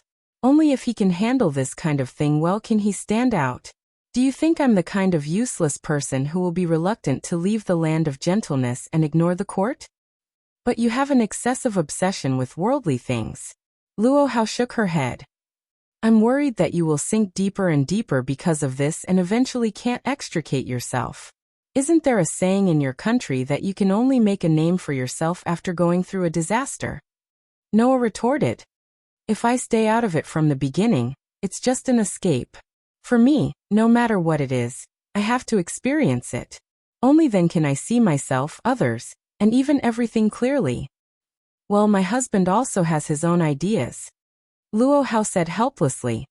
In that case, as a married woman, I shouldn't be an obstacle to you. Don't keep saying that you're an obstacle. Noah curled his lips. In words you can understand, I think, whether it's a person or a king, as long as you can do it with a clear conscience to the world, with a clear conscience to your parents, and with a clear conscience to the world, then you are qualified no matter what. A clear conscience to his parents, even more so, a clear conscience to the world. Luohao suddenly muttered, and then, she cast a praising gaze towards Noah. It seems that I was confused. Since I thought that my husband would fall because of worldly matters, since my husband has such self-awareness, then I am relieved. After he finished speaking, Luohao got up from Noah's embrace, and before Noah could react, he broke free from the blanket and got off the bed. Just like that, the peerless beauty, who was capable of causing the downfall of a nation, exposed herself to Noah's line of sight. Immediately after, her gentle and beautiful body suddenly turned around. As Luohao spun around in a circle, a set of feather-like Han clothes suddenly appeared on her body, covering her incomparably alluring body, causing the hem of her skirt to flutter lightly. That scene was simply like that of a fairy. Since Luo Tsuelian has already become a married woman, then she should no longer appear in public in front of the world. Luohao's eyes seemed to linger on Noah's body as they flashed with extraordinary splendor. My husband, Luo Tsuelian, is going back to Mount Lu. Although I am only your concubine, I hope you don't forget that in this life, you are the only one who can make Luo Tsuelian willingly submit herself to you. Farewell. With that, Luohao waved her long sleeves, and beautiful petals flashed around her, covering her entire body as she disappeared from the spot. Until she left, Luohao was worthy of her status as a king, and she left without the slightest bit of reluctance. Looking at the direction Luohao disappeared in, Noah couldn't help but say this with some resentment. Undoubtedly, I want to do it again. Chapter 1447. In any case, although Luohao was extremely lacking in self-awareness, she did not hesitate in the slightest. Undoubtedly, she had spent the night with Noah, but when she left, she did not have a trace of nostalgia. She did not give the feeling of being heartless, but left very valiantly. Since even the girl was not so hesitant, Noah, as a man, if he still showed a hesitant look, it would be really inappropriate. So, although it was a little regretful, Noah still got rid of the association in his heart, got up, dressed neatly, and walked in the direction of the door. The great sage, Heaven's equal, had been dealt with. However, that did not mean that everything had been solved. Because of the appearance of the great sage, Heaven's equal, Guinevere came to the island. With the keen sense of the god ancestor as the demon queen, perhaps the other party had already noticed that the last king was in this country. That was hard to say. Under such circumstances, Guinevere would cause some commotion sooner or later. Noah had a grudge with Guinevere. In addition, when he planned to stay in this country, Noah had already made a promise to the official history compilation committee that he would help solve the problems that ordinary humans could not solve. For public or private reasons, Noah had to temporarily entangle with Guinevere. Moreover, Guinevere was definitely not the only one who came to this country. Noah believed that the Black Prince who had been watching Guinevere must have also come to this country. With Yarek's personality, Noah felt that the guy must be hiding in the dark, waiting for an opportunity to attack at any time. As for the target of the attack, it was either Noah who held the Holy Grail, or Guinevere who had a grudge with him. Therefore, at first glance, it seemed that everything had been solved, but it was just the calm before the storm. The appearance of the great sage, Heaven's equal, was just a prelude.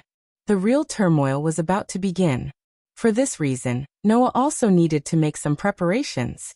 There was only a short day left before the end of the adaptation time. In order to cope with the growing turmoil, Noah believed that the power of authority was absolutely necessary. If he couldn't use his authority, then even Noah would be in danger in the upcoming chaos. Therefore, Noah had to make some preparations on the last day before the end of the authority's adaptation period. First of all, let the official history committee investigate the whereabouts of Guinevere and Yarek. With this thought in mind, Noah walked to the front of the door and extended his hand. Just as he was about to open the door, a conversation suddenly sounded from outside the door. "All right, Yuli, let's hurry inside." Now. Of course it's now. Don't you usually bring breakfast to His Majesty at this time, and eat with His Majesty? Beep. Mr. Noah and Lord Hierarch might still be resting. That's true. If we barge in like this, we might see some things that children shouldn't see. Something that a child shouldn't see? It's that, the scene where His Majesty and the sect leader make love. Don't be so blunt. You're too shameless.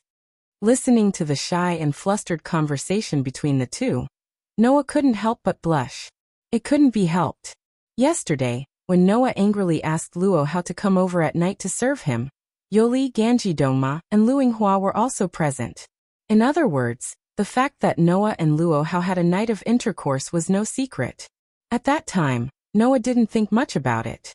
Under Luo Hao's provocation, he said those words regardless of the fact that there was a third party present.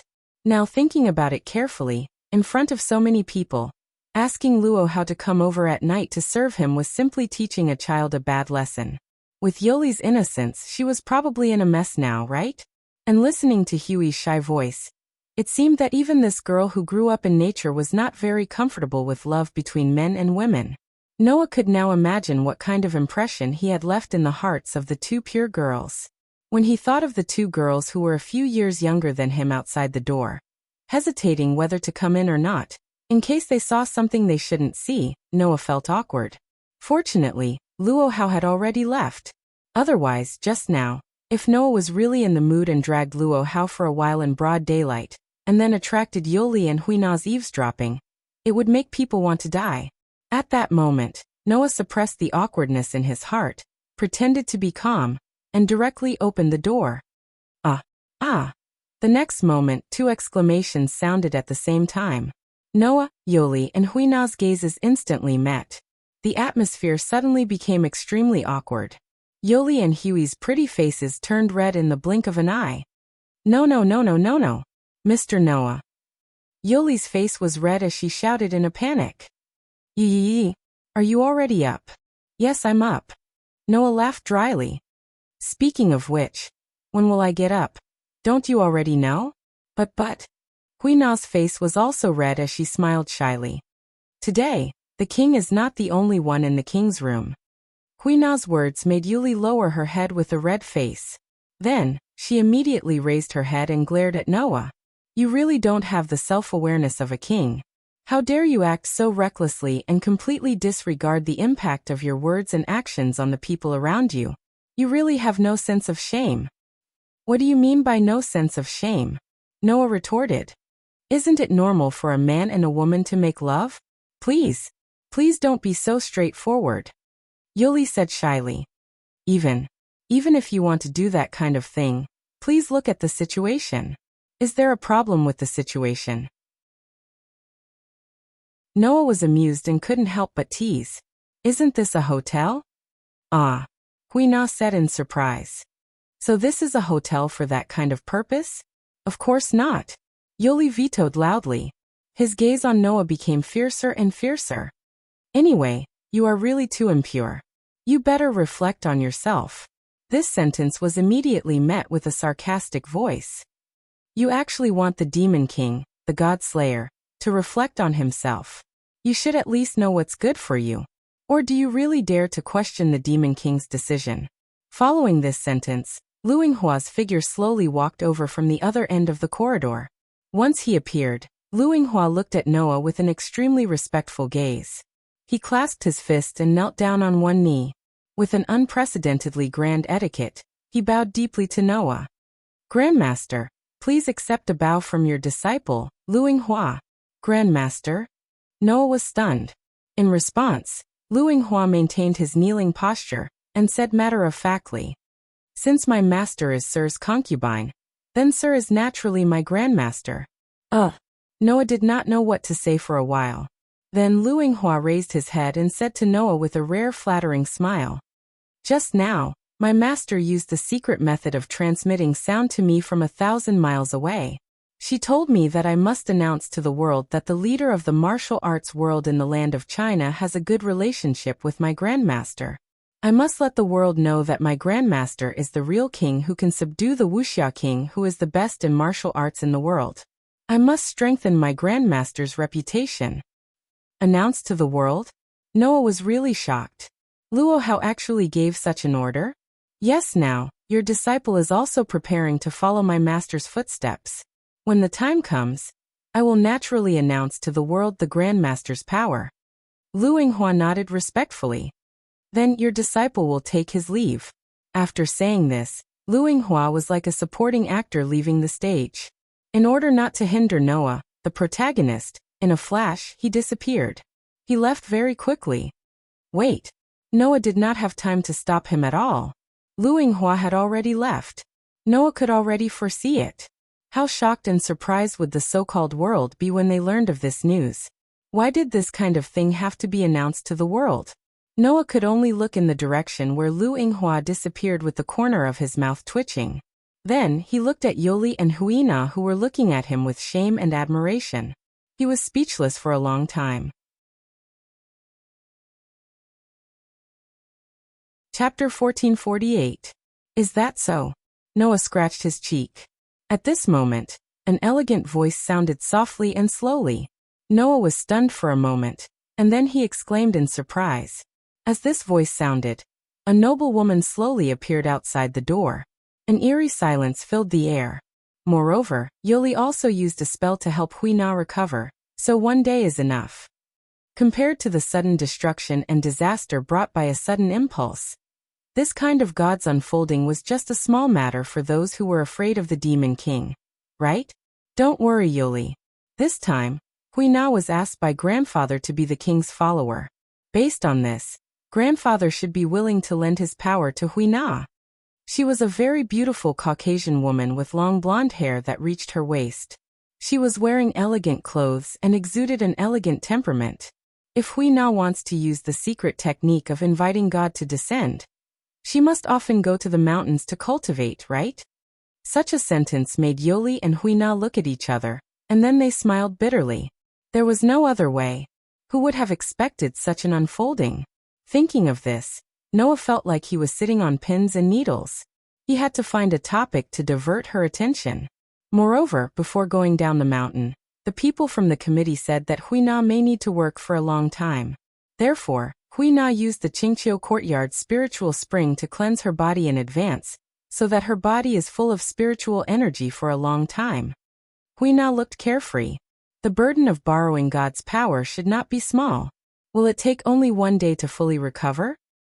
It's not enough to just rest, but Huina used a spell to help her recover, Huina said. In the battle with Lu Yinghua, Huina used the secret technique of inviting God to descend, to borrow God's power. So it put a great burden on her body. If Noah was just an ordinary person, Yoli and Huina would have looked at Noah with strange eyes. Now a day had passed, and he didn't know how Huina's condition was recovering. Alright, it's my fault. It's indeed meaningless to compare humans with gods. Huina is already quite amazing among humans. I know that. To humans, that's already quite an impressive achievement.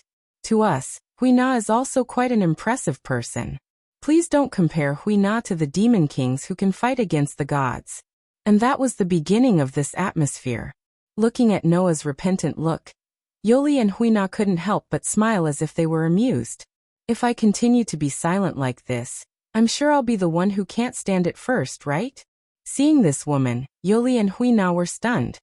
By the way, Huina, is there anything wrong with your body? Noah was suddenly speechless. He could only raise his hand in surrender. Unfortunately, Noah was a god slayer, a demon king who was not surprising in the eyes of others no matter what he did.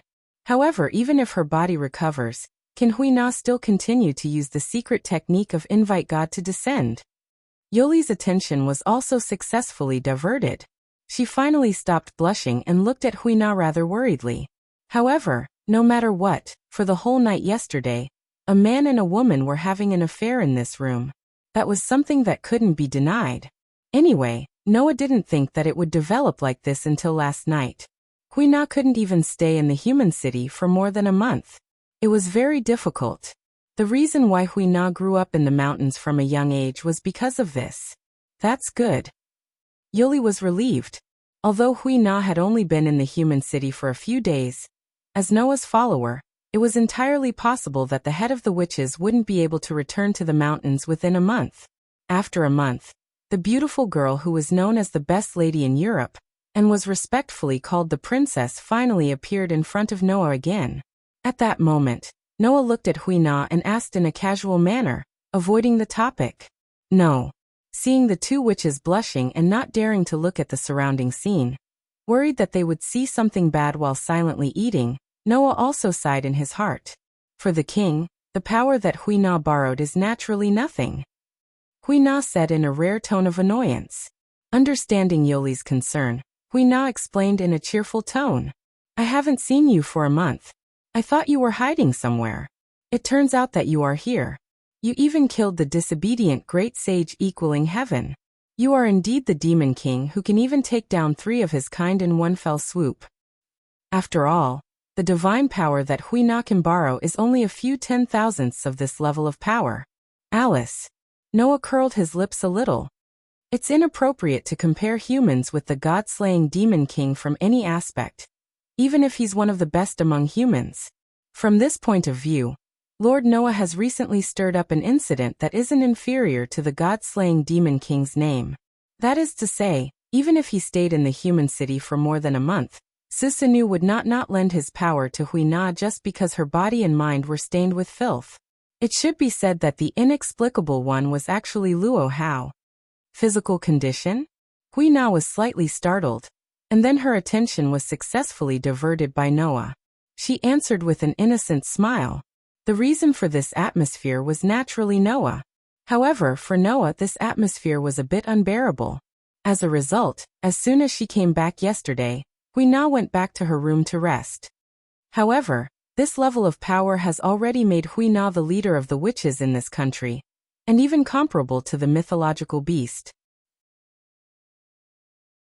Yoli looked at Noah with a reproachful look. It's no problem, Your Highness. Hui Na did not suffer any injuries. It's just that she was too tired because of using God's descent.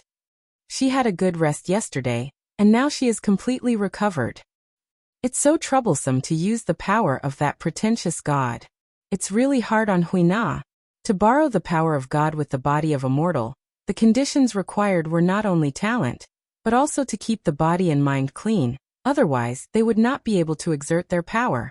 For this reason, Hui Na went deep into the mountains since she was a child to keep her body and mind pure and clean, so that her internal organs could breathe the air of the deep mountains and valleys, so that her spirit could reach the realm of 6 senses, and not let her body be stained with the filth and dirt of the secular world. Who made the relationship between Noah and Luo Hao so inexplicable? After Luinghua left, Noah invited Yoli and Hui Na into his room in a rather awkward atmosphere, and began to eat breakfast. If it wasn't for Luo Hao's wild imagination, thinking that Noah did not kill her in order to take her as a concubine, and provoking Noah would not have asked Luo Hao to come over and serve him in the bed when he was provoked. As a result, one was impulsive because of anger, and the other was full of self-righteousness and imagination, leading to the inexplicable relationship between the two under the circumstances of taking advantage of the situation. It's been a long time, Lord Noah. Alice saluted with an action that no one could find fault with, but a pair of watery eyes contained a little smile and playfulness. In the room, Noah, Yoli, and Hui Na sat in a triangular position, each silently eating the food on the tray in front of them, falling into an indescribable depression. In other words, as long as Hui Na stayed in a human city for more than a month, her body and mind would be stained with the filth of the secular world, and she would no longer be able to invite God to descend. As a pure girl, Yoli and Hui Na blushed and lowered their heads to eat. They deliberately did not look around, worried that they would see something unsightly. That was understandable. Even Noah just took advantage of the situation, and inexplicably had a relationship with Luo Hao. In the eyes of others, it was even more inexplicable.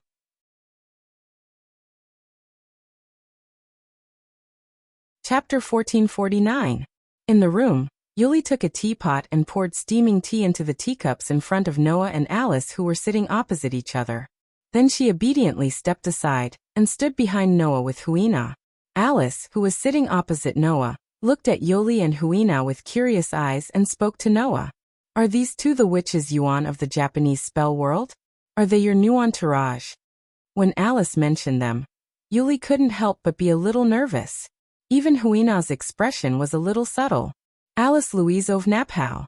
This noble lady, who was known as the best lady in Europe and had the title of princess, was not just famous.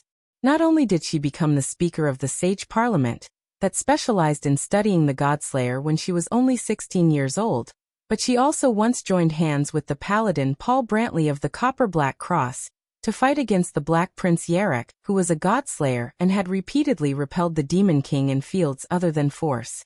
Coupled with the beautiful appearance and elegant temperament that seemed to have come out of the Middle Ages, if there was a ranking in the world that integrated the advantages of women in all aspects, then this girl would definitely be the first on this ranking. Therefore, in terms of fame alone, Alice was not under the Demon King who killed the god. Her beauty and wisdom were things that people in the magic and curse world all over the world knew. Being noticed by such a big shot, Yuli, a simple girl, was inevitably a little nervous, and Huina's performance was a little strange. Only Noah knew that the fame was actually just an evaluation of Alice when she put on the mask of a good girl. Although this girl looked beautiful and had a transcendent temperament, her essence was that she was a naughty girl who liked to join in the fun and wanted to see the world in chaos. Therefore, for Noah, although Alice's beauty and elegance were not without, she was more playful and cute. In any case, in terms of female charm alone, Alice was indeed the best in the world. Therefore, Noah's attitude was quite casual. Based on the time I've been in this country, until I leave, they should be considered as my followers, right?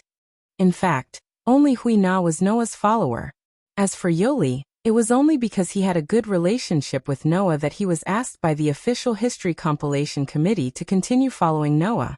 While helping Noah, he could also use this relationship to appease Noah when Noah, the God Slayer, was out of control. From this point of view, Yuli could be considered Noah's follower. Of course, Yuli's spirit vision was indeed quite outstanding. Keeping this girl by his side would sometimes be very helpful. In view of this, Noah did not object. Understanding this, Alice pursed her lips and smiled. Her every move was indeed elegant and graceful. First, it was Erica and Miss Liliana, and now there are two beautiful witches. It seems that Sir Noah has quite the potential to attract beautiful women. This is different from other godslayers who lack interest in women. Alice's words made Yuli and Huina involuntarily think of Luohao's matter again. Their pretty faces blushed slightly again, and they lowered their heads shyly.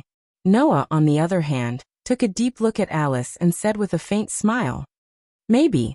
After all, even the best women in Europe are attracted by me. I can indeed be proud of this." Saying such a sentence, Noah glanced at Alice's lips without a trace. Alice, who noticed Noah's gaze, suddenly reacted. Her pretty face was also red, and she said in a panic, At that time, Sir Noah, you were just messing around. It was not my intention." At that time. Noah made a teasing sound. At what time? At that time. Alice rolled her eyes at Noah awkwardly. "Sir Noah, you are still so bad. You have been teasing ladies. You definitely have the potential to be a playboy." In the past, in Alice's home, after Noah helped Alice recover her health with the protection of the priest, before he left, he had also mischievously kissed Alice's lips, teasing the most outstanding princess in Europe. From that time on, probably in Alice's heart, Noah was a bad man who liked to tease girls, right? However, in fact, Noah rarely teased a girl like that. But in the face of Alice, a playful and cute girl who usually pretended to be obedient, Noah always wanted to tease her. Although, in terms of age, Alice was actually 3 or 4 years older than Noah. "Who asked you to be so easy to tease?" Noah shrugged. Moreover, the lips of the beautiful girl who is known as the Princess of Europe. "I believe that as long as you are a man, you will want to taste them, right?" This sentence made Yoli and Huina's faces turn red at the same time. "Lips?" Huina said in surprise and shyness. Has the king tasted the princess's lips? You are indeed the king. Not pure. Yoli also blushed and whispered softly. It's really too impure. Even Yoli and Huina blushed, and Alice, as the party concerned, was even more flustered. Please don't say this kind of thing in such a place.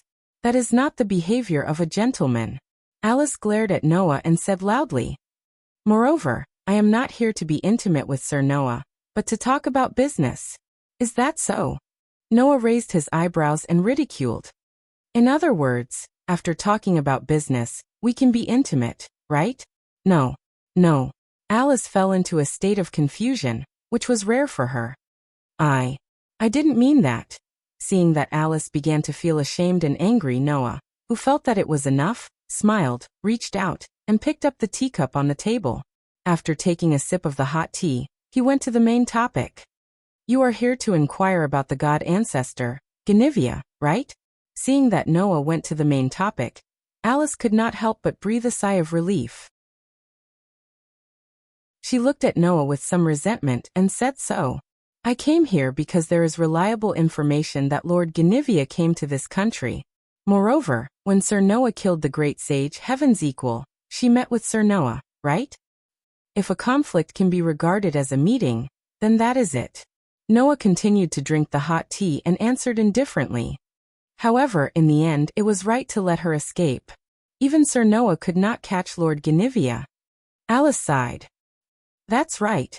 Even Alexander, who has the authority of seraphic speed, could not catch Lord Genivia for so many years. It is not that easy to catch the god ancestor. Noah also nodded. Noah had confronted the god ancestor directly twice. The first time was when Perseus was killed by Noah. At that time, because the Holy Grail was taken away by Noah by some unknown means, Genivia was already a little afraid of Noah. However, at that time, Genivia actually had a trump card that made him not afraid of Noah. First, it was Lancelot. Although Lancelot was only the shadow of God, Noah had just become a godslayer at that time.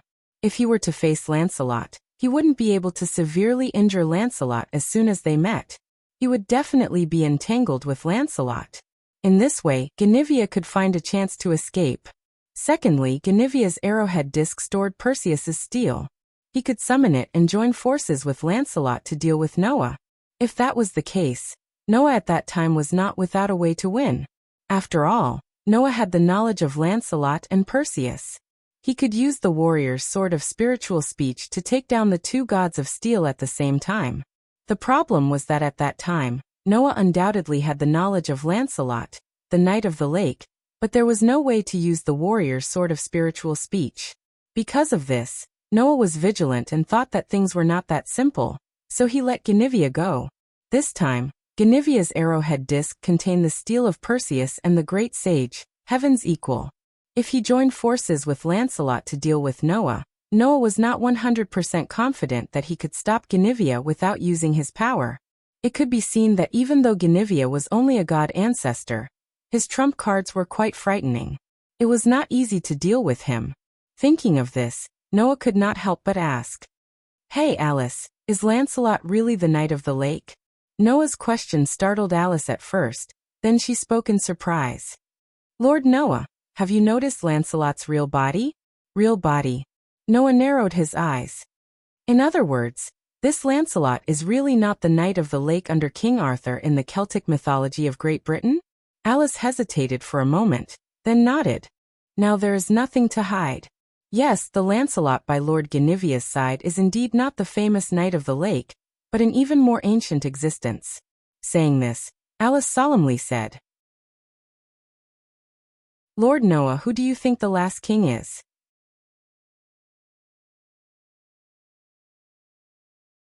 Chapter 1450. Alice's question made Noah, who was about to bring the teacup to his mouth, pause slightly. Who was the so-called last king? In fact, this problem should have appeared much earlier. However, Noah already had a guess about the identity of the last king. No matter who it is, as long as they know about the existence of the last king, they will call him the last king to appear in the world, which is the god that will appear in the apocalypse. Noah drank the hot tea in the teacup in his hand, put the teacup on the table, and looked straight at Alice. The gods that will appear in the apocalypse can be found in various mythological systems, but the king that Lancelot will worship is only that one, right? The legendary king of Great Britain, known as the King of Knights, King Arthur.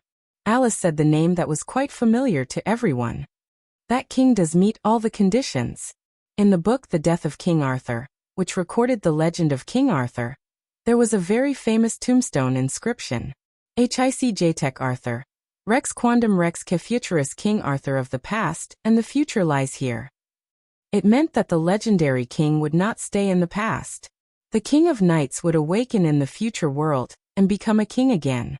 This was not just a casual remark. In the legend of Great Britain in Celtic mythology, King Arthur was seriously injured in the last battle of his life. He was sent to Avalon, known as the Island of Fairies, and fell into a deep sleep to heal his injuries. In other words, in the myth, the King of Knights with the name of King Arthur did not die, but silently waited for the time to awaken. Therefore, many people who believed in King Arthur believed that one day, King Arthur would wake up in Avalon and descend upon this land again. Therefore, King Arthur was known as the king of the past and the future. In view of this, there were also people who advocated that when King Arthur returned to the world, it was likely to be the day of the apocalypse. At that time, as the king of legends, this king would save the world, save mankind, and restore peace to the world. In other words, King Arthur fully met the criteria of being the last king to appear in the world. In addition, the knight named Lancelot called the last king as his master. Guinevere, who used to be the goddess of earth and was King Arthur's wife in Celtic mythology, was also pursuing the last king. It was natural that King Arthur would be regarded as the last king. However, if this Lancelot isn't Lancelot, the Knight of the Lake in Celtic mythology, then the inference that the last king is King Arthur needs to be verified. At this moment, knowledge that matched the characteristics and nature of the last king flashed through Noah's mind. Noah rubbed his forehead. And if the last king is not King Arthur, then it would be a little difficult to find out who this god, the natural enemy of the god slayers, is. Just as Lord Noah said. Alice nodded.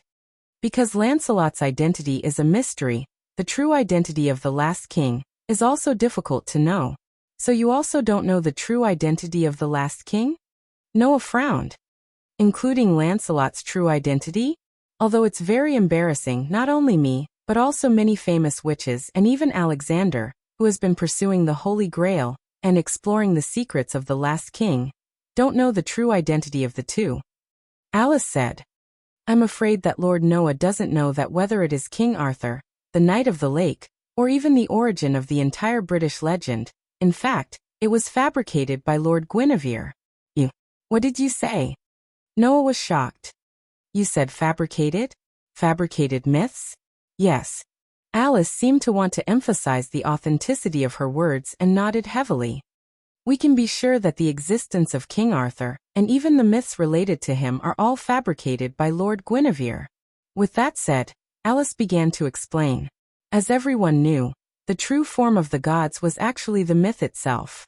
If the gods that originally only existed in myths violated their own myths and appeared on earth, then this god would become the body of a rebel and be swallowed by madness, becoming a god of disobedience. There were myths, and then there were gods.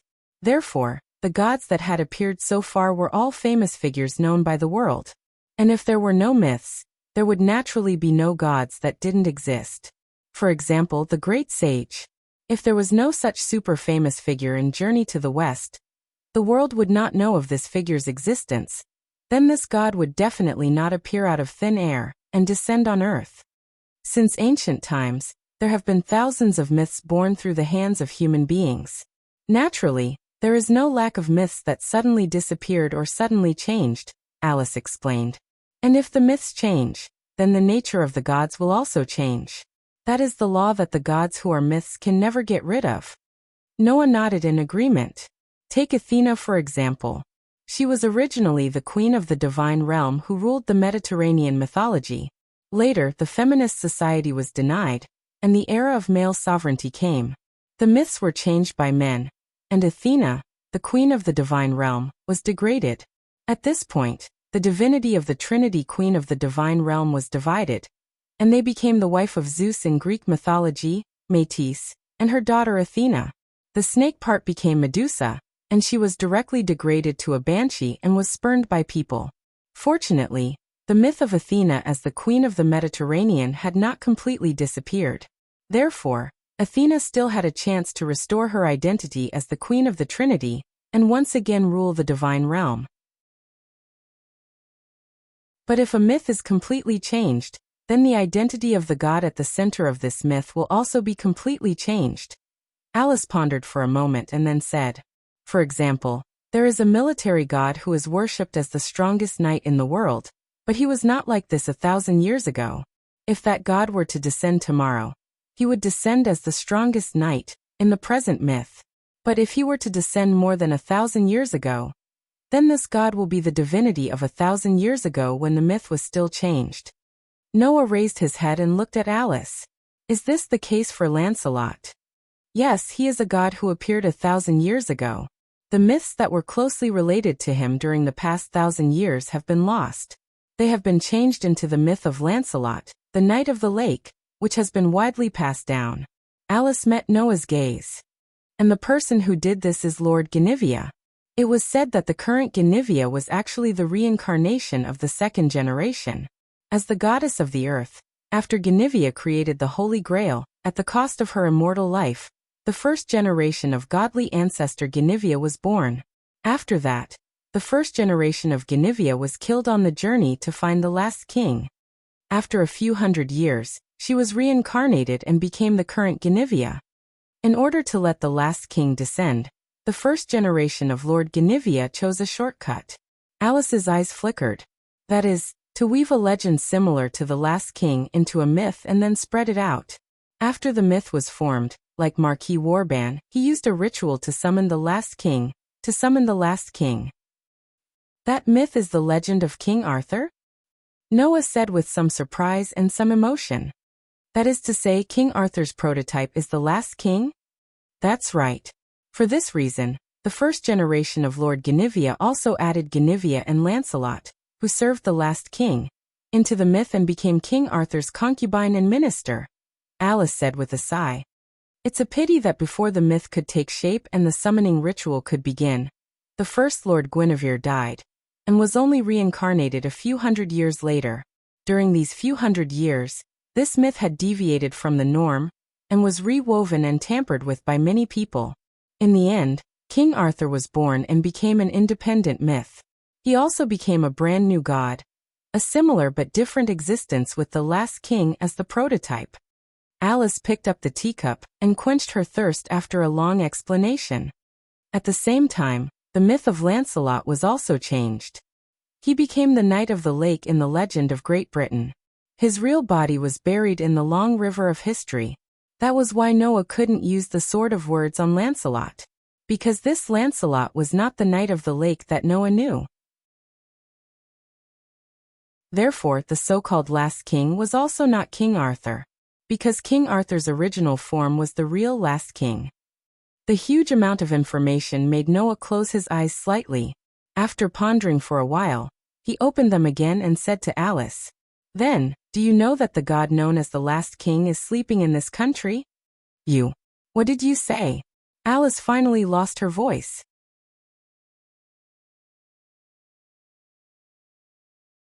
Chapter 1451. At this time, among the four people present, except for Noah, Alice, Yoli, and Huina's expressions all changed. Alice was shocked because of the unexpected news. Yoli and Huina were surprised. Unlike Alice, Yoli and Huina didn't know what kind of existence the so-called last king was. However, from the conversation between Noah and Alice just now, the two witches at least understood some things. For example, the so-called last king was a very dangerous and powerful god. Otherwise, even Guinevere and Lancelot wouldn't worship him. And Black Prince Yarek had been pursuing this mystery. Another example was that the so-called last king was a god that would appear in the end of the world. Although they didn't know what the end of the world was, if the arrival of a god was based on such a condition, then it would be terrible. After all, The appearance of a god that didn't obey was generally accompanied by disasters brought about by his own attributes. If the sun god appeared, the whole world may be attacked by high temperature. If the sea god appeared, the whole world may be submerged by tsunamis. If this so-called last king was the last king to appear in the world, then did that mean that when this god appeared, it would bring about disasters of the same nature? For example, the end of the world. If the god sleeping in this country was such an existence, then why did the elders in secluded world try their best to conceal the existence of such a dangerous god, and even summon the great sage, heavens equal to heaven, to slay the dragon and the snake? The reason was completely clear. How could this be? Yoli said with some disbelief. Why would such a dangerous god be sleeping in this country? Grandpa and the others have been hiding the god. Is this last king ? Even Huinao said with some wry smile. It feels like things have become troublesome all of a sudden. As for Alice, she had recovered from her shock.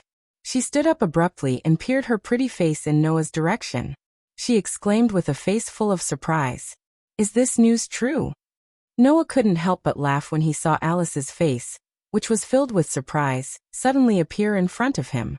Although I only heard about it from others, based on what I've encountered so far, this news should be absolutely true. Hearing this, Alice's expression suddenly became absent-minded. I didn't expect that the last king was actually in this country. Then Alice cheered up. Great, it was right to come here. Alexander definitely didn't know this news. In this way, I'm one step ahead. That guy will definitely be angry. As said before, in addition to being a god-slayer, Black Prince Yarek was also an adventurer and explorer. Yarek's father had been pursuing the Holy Grail all his life. Even when he died of exhaustion, he still couldn't achieve his goal.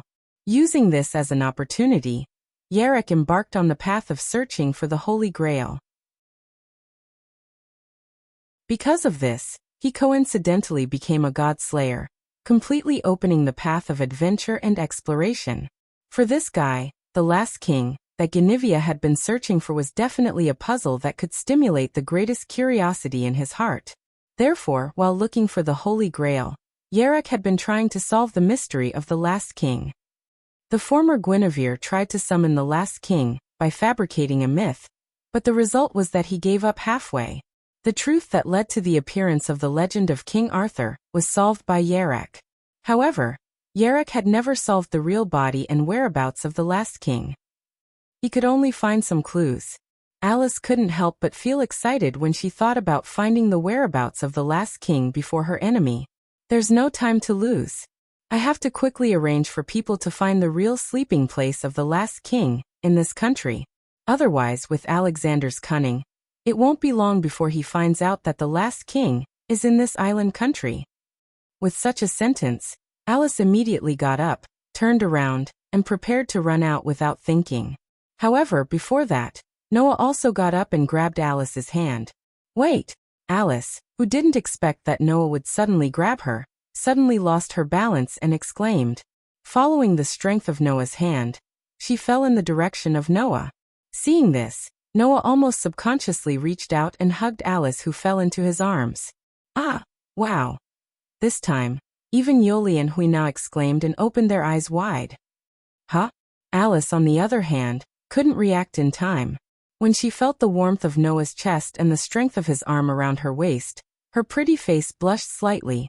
Seeing the scene of Alice falling into his arms with a red face, Noah was amused. He reached out and pinched Alice's delicate little nose. I say, no matter what, you are a senior who is a few years older than me. Can't you act a little more like an elder? Don't be so reckless. Otherwise, your title of princess will cry. Being treated by Noah with such an intimate action, Alice's face became even redder, and she retorted with an extremely unnatural look. No. No such thing. This is a very calm judgment. Since we know that the last king is on this island, then of course we have to find him as soon as possible. If it was so easy to find, then you wouldn't have to search for the last king for so many years. Noah said snappily. Besides, in this country, there is a group of old people who have lived in seclusion for who knows how many years. All these years, in order to hide the whereabouts of the last king, they have put in a lot of effort. In this way, How can it be so easy to find? The elders who live in seclusion. Alice was slightly startled and frowned. They hid the whereabouts of the last king? Most likely. Noah shrugged. So, it's better that you don't rashly start a search in this country. Otherwise, if you are entangled by that group of arrogant old people, you will be annoyed to death. Even if you want to search, you can't let the Sage Council do the search. After all, this is the territory of the Official History Compilation Committee. That's right. Huina nodded quickly. It should be the committee that does the search. But such a dangerous existence. Why do we have to find it? Yuli stepped forward and made his own voice. Since the last king is so dangerous, let him continue to sleep and prevent others from waking him up. That's what we should do, right? How can that be? Alice immediately retorted. Then wouldn't it be not interesting at all? This sentence made Yoli and Huina dumbfounded. Interesting? Noah couldn't help but cover his face. This Alice, she actually exposed her true nature. Ugh. Alice only then reacted and smiled a little embarrassedly. I mean, there is no way to deal with Lord Guinevere and Alexander in this way, right? Only by taking control of the information first can we make the next move? Is that so? Yoli and Huina looked at each other. However, the two witches still chose to believe in Europe's best woman, and were deceived by Alice's obedient girl mask. At this time, Yoli's pretty face was slightly red, and she said with some anger, "By the way, how long are you two going to hug each other? Isn't it too indecent to do this kind of behavior on this occasion? You are the Devil King and the princess." Yoli's words made Noah and Alice react. The two were still hugging each other tightly. At the moment, Noah smiled awkwardly and let go of the hand around Alice's slender waist. Alice jumped away as if she had been bounced off. She also had an awkward expression on her face. At this time, Noah's mobile phone rang, interrupting the awkward atmosphere at the scene. Noah breathed a sigh of relief, took out his mobile phone from his arms, and picked up the phone. The next second, a valiant voice sounded from the mobile phone. "Our king, as your knights, we have come to your side. Are you not going to pick us up?" Noah's eyes lit up.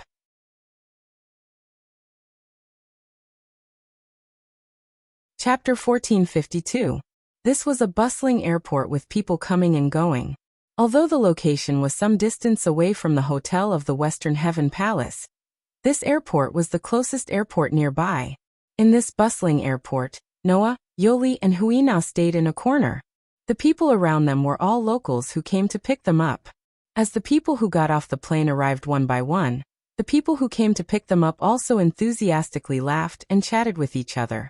They walked to the exit of the airport hand in hand. It was very lively. Noah, Yoli, and Huina also came to pick them up. Because of the bustling airport with people coming and going, Yoli naturally did not wear the witch costume anymore. Instead, she changed into a white hooded coat and dark gray trousers. Huina was still wearing the student uniform from an unknown school. She even carried the long cloth bag with the katana on her shoulder. Both girls obediently stayed about a step behind Noah, occupying the left and right sides like followers. However, the people they were going to pick up now were Noah's followers in the truest sense. "Miss Erica and Miss Liliana?" Yoli murmured. "It is said that the two are prodigies of Italy. They are genius knights who achieved the rank of Grand Knight at a young age. At the same time, they are also followers that the king got after becoming a godslayer." Huina smiled with some expectation. "I'm really curious about what kind of people the king's followers are." While saying such a sentence, a strong competitive spirit emerged in Huina's eyes. It was the manifestation of fighting spirit when it was aroused. It seemed that Huina was not curious about what kind of people Erica and Liliana were, but what level of power they had. It was an extremely pure martial art style. Noah, who did not notice this, looked ahead and spread his hands. "If I were to describe what kind of people they are, I can only say that they are two very eye-catching people in various senses." At this moment, the noise in the entire airport suddenly weakened. Noah, Yoli, and Huina, who were talking, raised their heads at the same time and looked forward in surprise. Soon after, The three of them understood why the sound around them had suddenly weakened. Because in the airport, almost everyone turned their eyes in one direction, as if attracted by something, and subconsciously shut their mouths. Noah, Yoli, and Huina immediately turned their gazes and looked in the direction where everyone was looking. Over there were two young girls taking strong and forceful steps. Under the gazes of everyone present, they slowly walked over. I say, Erica, it's about time you picked up your pace. Who knows when you'll reach your destination if you keep walking like that? You're still so inflexible, Lily. It's rare to come to a country that you've never been to before. Shouldn't you take a good look at the surroundings first? That kind of thing can be done in the future. There's no need to specially do it now, right? You're right, but we don't seem to have a reason to be in a hurry. Anyway, the king must be living a better life than us. It doesn't make a difference whether we arrive earlier or later. It's not a matter of ability, but a matter of loyalty and responsibility. Although I know you've always lacked such sentiments, that's the king we serve after all. It's a dereliction of duty if you don't rush to the person you need to be loyal to as soon as possible. You say so, but in fact, you're in such a hurry because you can't help but want to see the king as soon as possible, right? No such thing.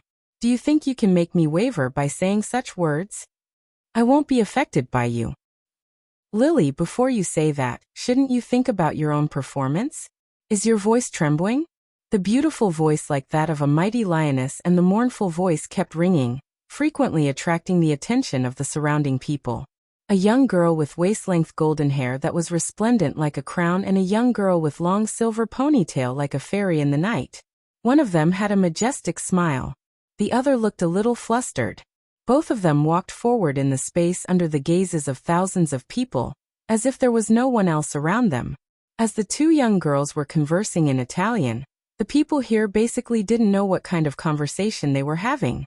But in any case, in terms of appearance alone, Erica and Liliana had strong capital to attract attention, making the bustling crowd in the airport quiet down a lot all of a sudden.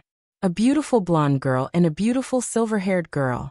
For the people in this country, such two foreign beauties were definitely enough to shock them. Not to mention, the two girls were both people with great temperament. One was confident and gorgeous, while the other was awe-inspiring and rigorous. In various senses, they were existences that could attract the attention of others. Judging from this point of view, although Yuri and Keiko had looks that weren't inferior to the two young girls, they didn't have the kind of eye-catching high-profile temperament. Instead, they tended to be low-key like Yamato Nadeshiko. Therefore, for Yuri and Keiko, Erica and Liliana were the kind of people who were quite dazzling. It was precisely because she considered that they would be so eye-catching that Alice didn't come with them. Instead, she stayed in the hotel. If the princess, who was known as the most outstanding woman in Europe, came to the airport in person, she would definitely become the most eye-catching existence in this airport, right? Even extremely dazzling people like Erica and Liliana couldn't compare. Of course, for others, Yuri and Keiko were the kind of people who were quite sophisticated. Under such circumstances, the two young girls, who were talking and walking as if there was no one else around, met Noah's eyes in the next moment. Both Erica and Liliana were slightly taken aback at this moment. Then one of the two young girls showed an even more gorgeous smile, while the other regained her righteous expression. In the clear sound of footsteps, Erica and Liliana came in front of Noah. "Your Majesty," Liliana said in a serious tone. Liliana Kranikar has now returned. She was as serious as ever. "And me, Erica Browntree." The gorgeous smile on Erica's face didn't change in the slightest. "We haven't seen each other for a month, Your Majesty. Although I'm looking forward to hearing some touching words of reunion from you. I know that you're not the kind of person who is very emotional at all times, so I won't ask for anything." Erica was as confident and gorgeous as ever. The two knights, who had traveled with Noah for nearly half a year, finally returned to Noah's side again. Just as Erica said, Noah wasn't the kind of person who was very emotional at all times. Therefore, Noah could only smile bitterly and shrug at the two knights' announcement of their return in different styles. "Although that's the case, the timing of your return isn't too good. I reckon that you'll be involved in a big dispute all of a sudden." If that's the case, it should be said that the timing is right, Erica said with a smile. Appearing on the best stage is proof that even God doesn't intend to deprive me, Erica Browntree, of the opportunity to perform. No matter what the occasion is, my duty is to protect your majesty, Liliana said with a determined expression and tone. As long as I can fulfill my duty, no matter what the occasion is, it'll be a good opportunity for me. A knight full of confidence and a knight full of honesty. Although the two knights spoke in different ways, the meaning behind their words was that they were willing to accompany Noah through mountains of swords and seas of fire. This made Noah feel helpless, but at the same time, the corners of his mouth unconsciously lifted slightly. At that moment, Hui Na, who was standing beside Noah, said with a sweet smile, "As expected of your majesty's official follower. Your words are so bold that even Hui Na is impressed." Hearing Hui Na's words, Erica and Liliana fixed their eyes on her. At that moment, no one expected that. This was the beginning of the dispute between the followers of your majesty.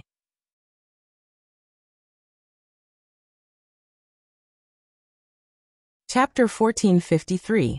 Noah didn't know if it was his illusion or not. However, Noah did feel it. At this moment, the surrounding atmosphere suddenly became tense. The knight from Italy and the witch from Japan looked at each other, and there were some sparks in their eyes at the same time. Hui Na stared at Erica and Liliana, and the smile on her pretty face was more or less different from usual. It was as if she was evaluating something, sizing up something, examining something, and confirming something.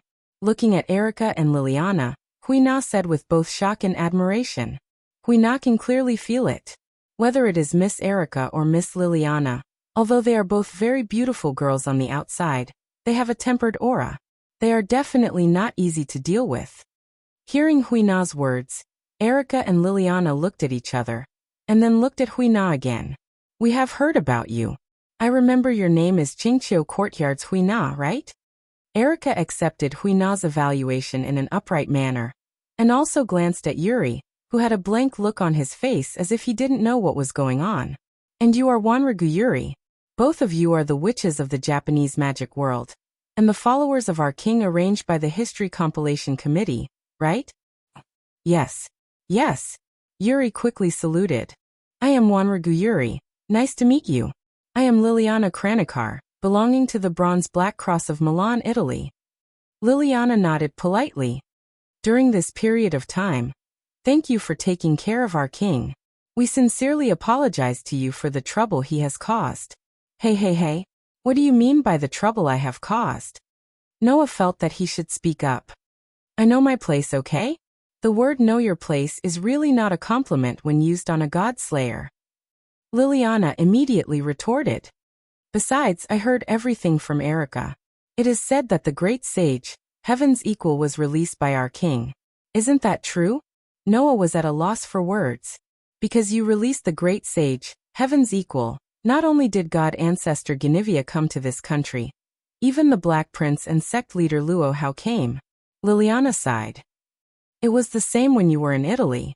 You made your debut by killing two of the highest-level gods of disobedience. Then you met Athena. Using this as an opportunity, you attracted Marquis Warban, Archbishop Luo Hao, and Salvatore. When you were in Naples, you got entangled with the Black Prince, Lancelot, and Perseus. It seems that in terms of the attractiveness of being a king, you have indeed surpassed the rest of your kind. Wasn't that right? At present, there were only 7 godslayers. There were only 7 godslayers among the billions of people on Earth. However, every time Noah got involved in a dispute, he would attract more than 2 or 3 of his kind. Gods were as numerous as the stars in the sky. However, there were not many gods of disobedience on the ground.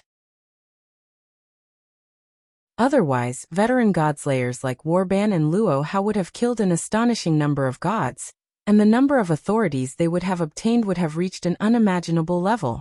The reason why this did not happen was that most of the gods were easy to defeat but difficult to kill, and it was also because the gods of disobedience on the ground did not matter much. Under such circumstances, every time Noah got involved in a dispute, there would be at least 2 or 3 gods of disobedience. He was really an anomaly.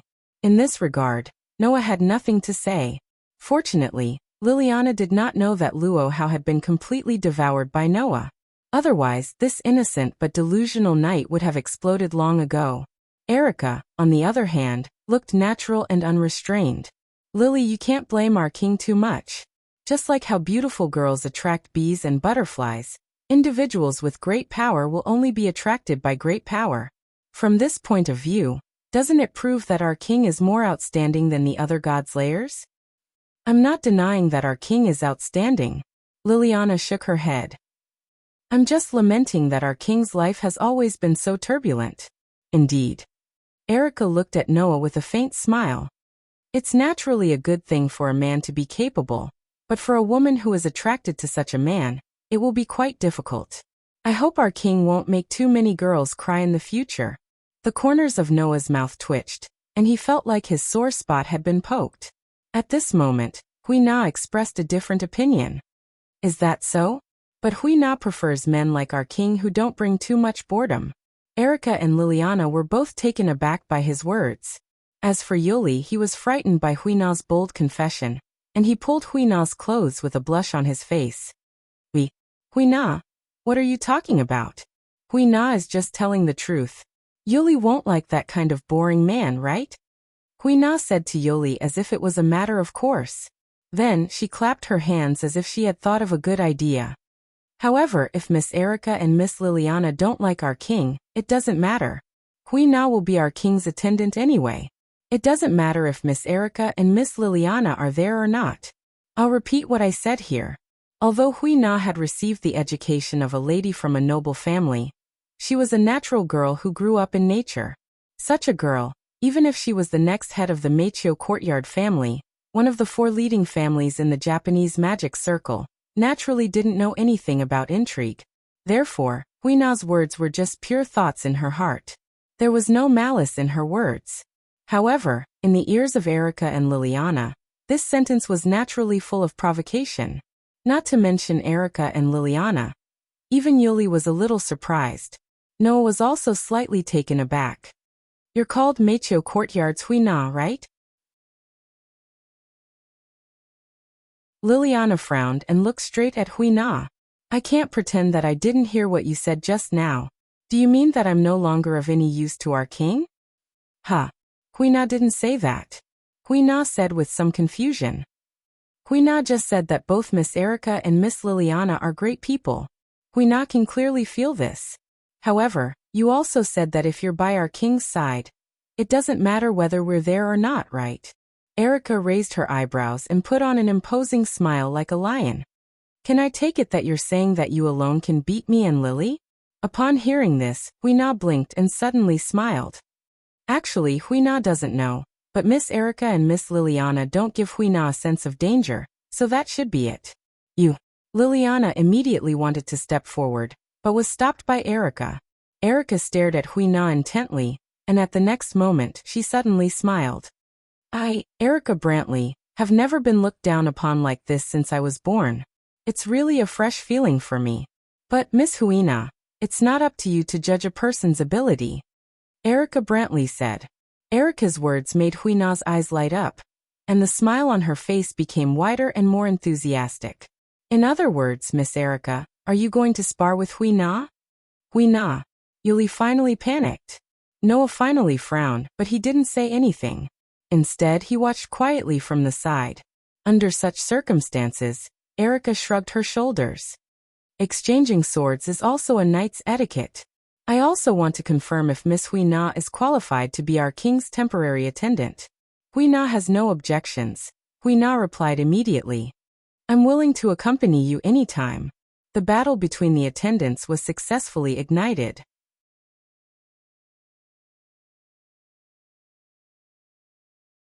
Chapter 1454. Whoosh.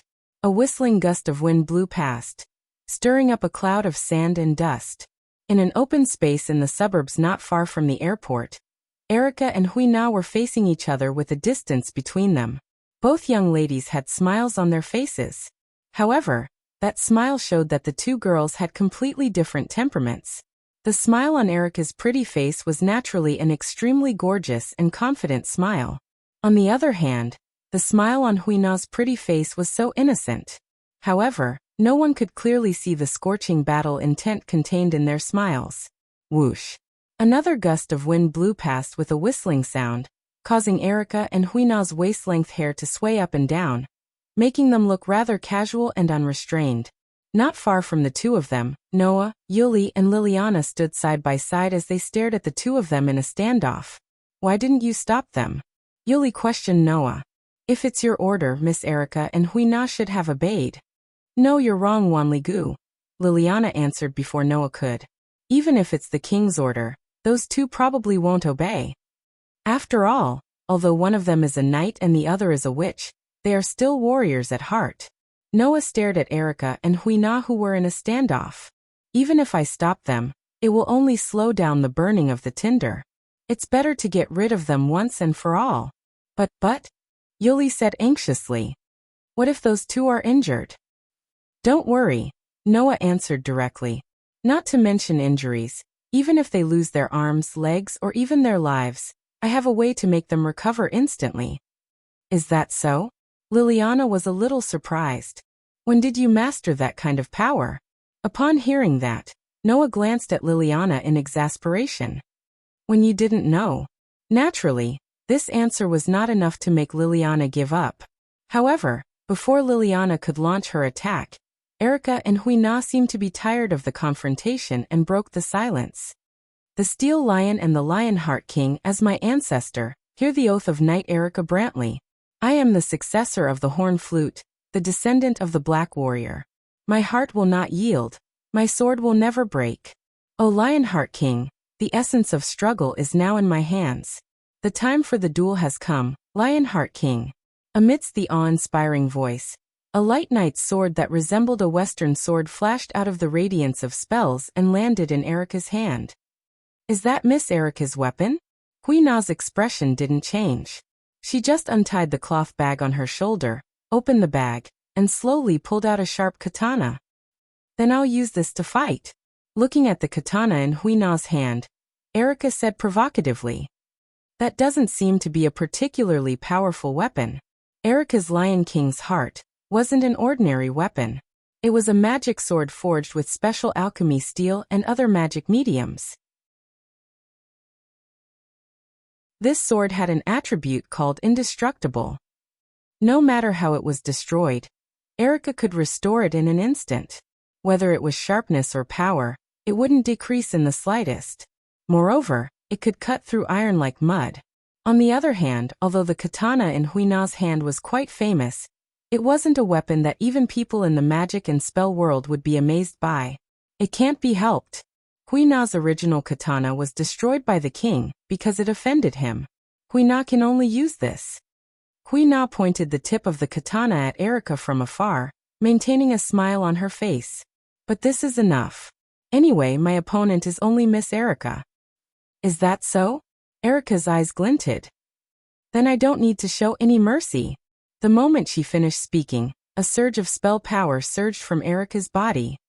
Fly Boots of Hermes, a magic square array shrouded in red light spun out from the ground under Erica's feet.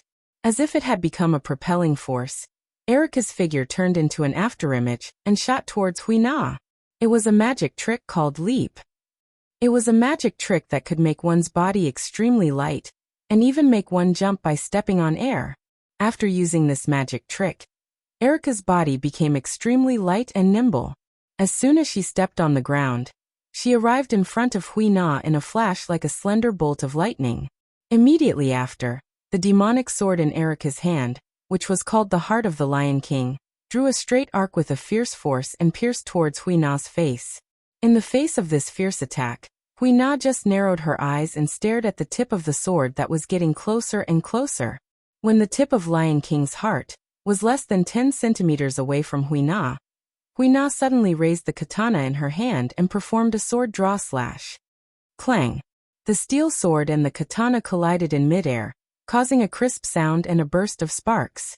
However, at this moment, the corners of Erica's mouth curled up.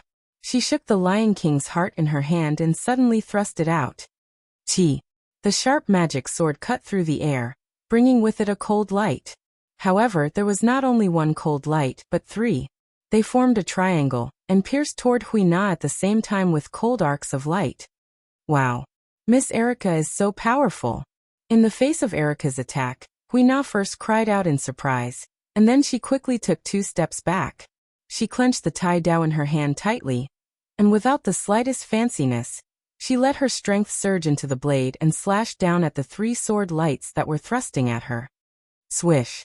It was a simple slash, but it brought with it a bright saber light. Like a waterfall falling from the sky, it tore through the air and heavily hacked at the 3 brilliant sword lights. Bang! Accompanied by a low explosion, the 3 cold lights were shattered by the saber light at the same time, shattering like glass in the air. However, this scene made Hui Na's face turn solemn. Since the 3 sword lights had exploded, there could only be one meaning. The real attack was not in the 3 sword lights. Whoosh! Indeed, a sharp demonic sword shot out like lightning from behind the 3 sword glows that had exploded like glass. It drew a straight trajectory and shot out like an arrow that had left a bow. Seeing this, even Hui Na did not dare to underestimate Erica's sword attack. She quickly raised the katana in her hand and collided with Erica's magic sword. Clang! After the crisp sound of metal clashing, the figures of the 2 girls holding the magic sword and the katana began to intertwine. Clang! Clang! Clang! The knight from Italy and the witch from Japan seemed to have turned into 2 dancing phantoms at this moment. They intertwined in the open space like ghosts, and their sabers and swords mercilessly slashed at each other's bodies. Clang! Clang! Clang! Clang! The sword light and the saber light repeatedly collided with each other, causing intense sparks to fly everywhere. Every time they collided, it would set off waves of sharp strength chi. It was like an invisible waterfall that landed on the surrounding open space one after another, leaving cuts on the surface. Noah, Yoli, and Liliana's eyes were all focused on the 2 figures that intertwined like ghosts and swung their swords at each other. Their eyes did not move from the beginning to the end, not even for a moment. In such a situation, Yoli was so worried that he even twisted his hands together. Liliana's face turned solemn, and she whispered, Hui Na of the Qingqiu Academy can actually use swordsmanship that is on par with Erica's. Her strength is really powerful. Erica probably can't do anything to her with swordsmanship alone. She can only use magic to determine the winner. Noah, who clearly heard Liliana's words, did not say anything on the surface, but he shook his head in his heart. Liliana's statement was correct. However, that was under normal circumstances. If Erica used magic, Hui Na would also use her trump card. It was a foul secret skill called God Descends.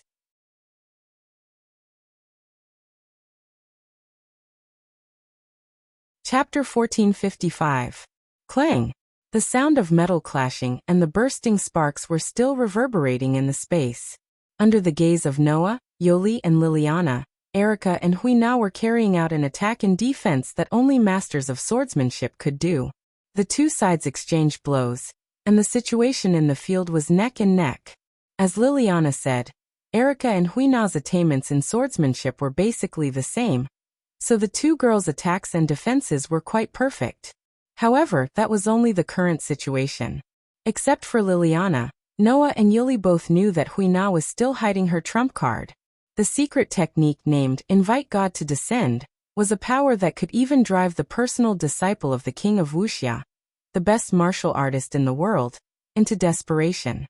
Even Erica, who was known as a prodigy, probably couldn't deal with it, could she? After all, it was a skill that could borrow the power of the gods. Even if the borrowed power was only a few 10,000ths, it was still not something that humans could resist.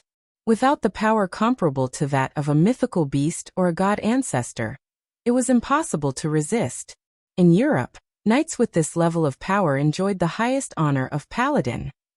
This rank was only 1 level higher than Grand Knight, but the gap between the 2 was like heaven and earth. For example, it was not strange for a person with the title of paladin to kill a mythical beast or a god ancestor, but the existence of Grand Knight could barely cope with it. Previously in Italy, Noah and his companions had encountered many mythical beasts. At that time, Even if Erica and Liliana joined forces, it was still very difficult to deal with a mythical beast. Now Erica was alone facing Witch Yuan, who could exert the power comparable to that of a mythical beast at any time. Of course, as long as one was aware of the situation, no one would be confused by the evenly matched competition in front of them. Therefore, the current situation was only temporary. Next, it was the real beginning. Just as Noah was thinking about this, the situation in the field changed immediately. Clang!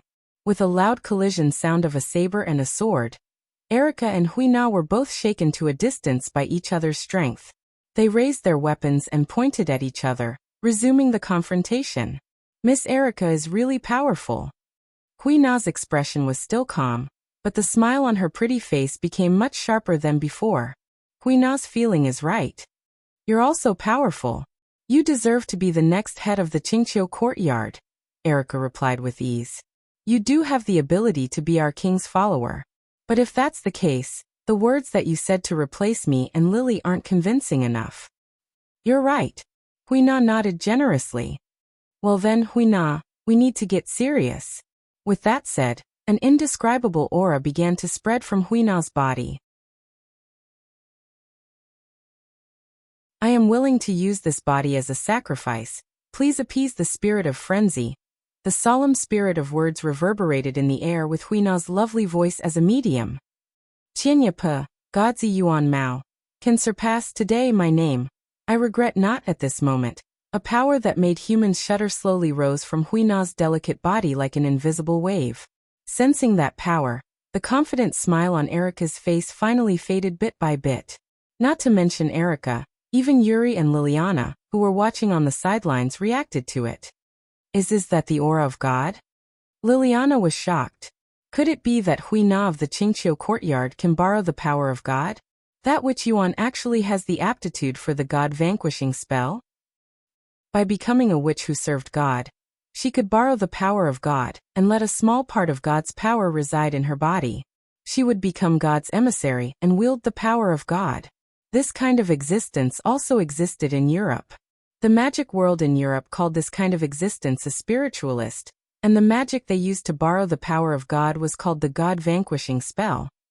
In other words, it was the same kind of existence as Huina.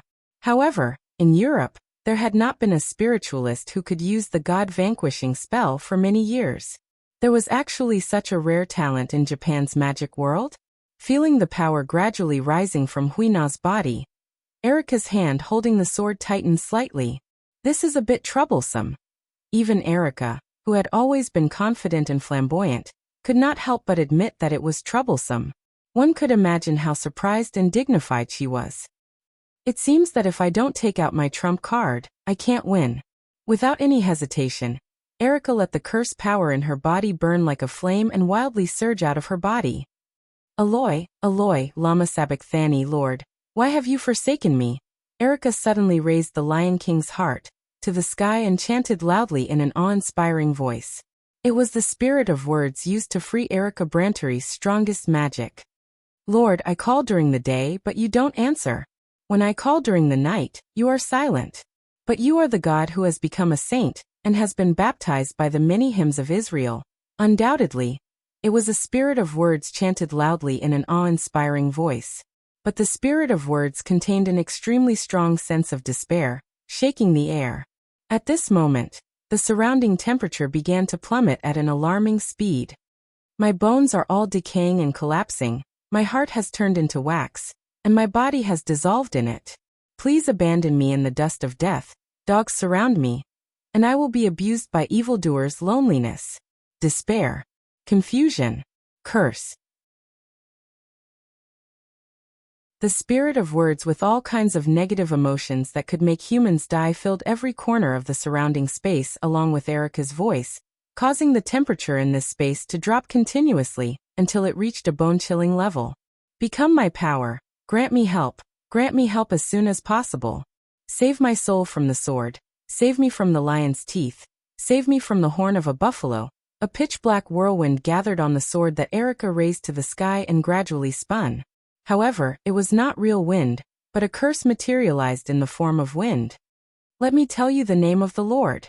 praise him at the center of the world, convert and dedicate him. An explosive power surged from Erica's body. At this moment, the magic that Erica was using was called Calvary's Spirit of Words. It was a spell of despair and longing for redemption that ancient saints poured out to God before their deaths. It was a secret ritual that enjoyed the title of combat magic in Europe. When using this magic, just hearing the spirit of words chanted by the caster would blind the average person, and the physically weak would directly collapse. If the caster had the intention, she could even curse and kill everyone present who heard the spirit of words that contained the power of despair. Therefore, the moment Erica's spirit of words sounded, Liliana increased the spell power in her body to resist the despair and curse that came with it. Yoli's body stiffened, but Noah pulled her into his arms to prevent her from being affected by the spirit of words of despair. Huina widened her eyes slightly. Then, her eyes finally surged with excitement. "That's amazing, Miss Erica. I didn't expect you to have such a trump card." Huina already feels threatened. That wasn't just a casual remark. The combat magic called Calvary's Spirit of Words had the power to inflict a certain degree of damage to gods and godslayers. It was the highest level of secret ritual that paladins below the rank of paladins could use. Okay. Huina's smile turned a little sinister. Huina won't hold back. As if intending to compete with the pitch-black whirlwind, a gray storm surged out of Huina's body. The storm of black and gray instantly swept across the field. On one side was a curse that could inflict a certain degree of damage to gods. On the other side was the power of wind that borrowed the power of gods to wield. The two storms wreaked havoc in the suburbs and expanded to the peak when Erica and Huina aimed their weapons at each other. If the two girls clashed directly like this, it would definitely cause a huge impact. Under such circumstances, even Liliana couldn't stand it anymore. She hurriedly spoke to Noah. "Your Majesty, please stop them. It's too dangerous if this continues." Indeed, both Erica and Huina were no longer holding back. They had brought out their strongest trump cards. Next, no matter what the outcome was, Erica and Huina would definitely be severely injured to varying degrees. It was even possible that one of them would directly die. Although Noah had a way to resurrect Erica and Huina, that wasn't a reason for him to sit back and watch his companions die. Therefore, Noah, who felt that it was about time, nodded immediately. He reached out his hand and let the golden ripples spread out like water ripples around him. It was at this moment that something unexpected happened. A black shadow suddenly shot out from the other end of the space.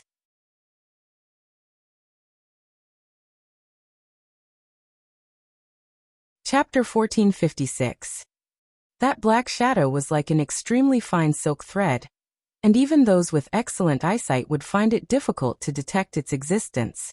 However, that silk-like black shadow cut through space, bringing with it a subtle sound of breaking through the air that was directly buried by the raging black whirlwind and gray storm, and shot from the other end of the sky. That speed was abnormally fast. Even if it could not be compared to the godly speed that could even control time, it could still be said to be comparable to lightning speed. Coupled with the fact that the black shadow was difficult to catch, and did not carry any hostility, killing intent, or malice, even Noah only noticed its existence when the black shadow was only a few meters away from him. Of course, with Noah's ability, it was more than enough for him to react at such a distance. "Be careful."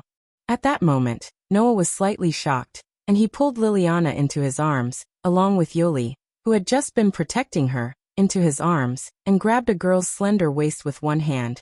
And with the tip of his foot on the ground, he quickly retreated. However, the target of the black shadow was not Noah and his party at all. Under the astonished gaze of Noah, the black shadow, like a bird in a cage, rushed straight into the wave-like golden ripples that had just fluctuated.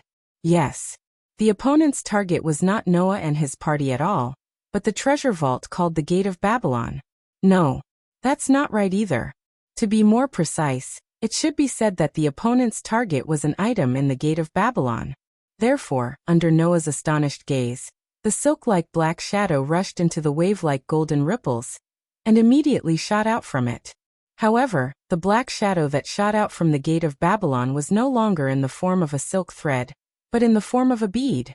And in the bead-like black shadow, There was a fist-sized, obsidian-like batch. It was the stone of Gorgon. The black shadow wrapped around the stone of Gorgon rose into the sky like a dark meteor and disappeared into the clouds in an instant. Looking at this scene, Noah seemed to understand something, and he raised his head and looked at the clouds. The sudden phenomenon naturally attracted the attention of Erica and Huina, who were about to charge into the fray. The two girls, who were about to strike with all their might, stared blankly at the black shadow that rose into the sky and disappeared into the clouds. After they reacted, they quickly put down the weapons in their hands and cancelled the spells of Golgotha's word and God's descent. The dark whirlwind and gray storm raging in the suburbs gradually dissipated. Erica and Huina both looked at Noah speechlessly, and they seemed to be caught off guard by this sudden change. As for Yuli and Liliana, they had no idea what was going on at all. They stayed in Noah's arms with a blank look on their faces, not reacting for a long time. Noah was the only one who was looking at the clouds in the sky. At this moment, the whole sky suddenly surged with darkness for no reason. It was the night. The bright sky in the daytime suddenly seemed to be accelerated by the flow of time, and was covered by the emerging darkness. In an instant, the bright day turned into a dark night. Soon after, a light and low, sacred and dark ballad resounded under the night sky. I sing the hymn of the Trinity Goddess, connecting the sky, earth and darkness for reincarnation and wisdom. I sing the song of the goddess that has been degraded. As a queen, I am regarded as a forbidden snake for the queen's sigh. I sing the hymn of the goddess that has been broken in body and mind, humiliated by a noble father, for the humiliation of a loving mother. My name is Athena, the daughter of Zeus, the patron of Athens, an eternal virgin. The past, for the Mother Earth that gives birth to all. The past, for the Lord of the underworld who controls the darkness. The past, for the Queen of Wisdom who knows the scattered wisdom of the heavens. I swear, Athena is about to return to the original Athena. As the sacred and dark ballad resounded throughout the night, a radiant figure descended from the sky like a goddess. She slowly bloomed with brilliant white light in the night and slowly descended. Looking at the figure, Noah murmured as if he had expected it. So that's how it is, you've finally come to my side? Taking a closer look, it was a young girl about 17 or 18 years old. The young girl was wearing a Greek-style long white dress. Her entire body was emitting a brilliant white light, but the surrounding space was surging with waves of darkness. It was like a black fog that swept through the air, blowing her waist-length silver hair. She looked exceptionally beautiful. Her delicate face and beautiful appearance, even Alice, who was known as the most outstanding woman in Europe, could not beat her. Because in mythology, this goddess was originally a virgin goddess famous for her beauty. The beautiful goddess floated under the night, looking down, but there was no one else in her eyes at all. Only Noah was looking at Noah. Looking at Noah standing on the ground, the beautiful goddess seemed to be looking at something special, like looking at a sweetheart, or simply looking at a fat prey, and she let out a charming laugh like a silver bell. I know, my fated one, you have a keen intuition and can find any enemy, but there is a limit to the distance. In order to retrieve the snake, I have been trying not to stimulate your senses, keeping a distance as far away as possible, and hiding my presence, secretly waiting for an opportunity. Now I have finally waited for it. The god relic called Gorgon's stone had a deep connection with the goddess. No matter how far away, the goddess can clearly feel its location.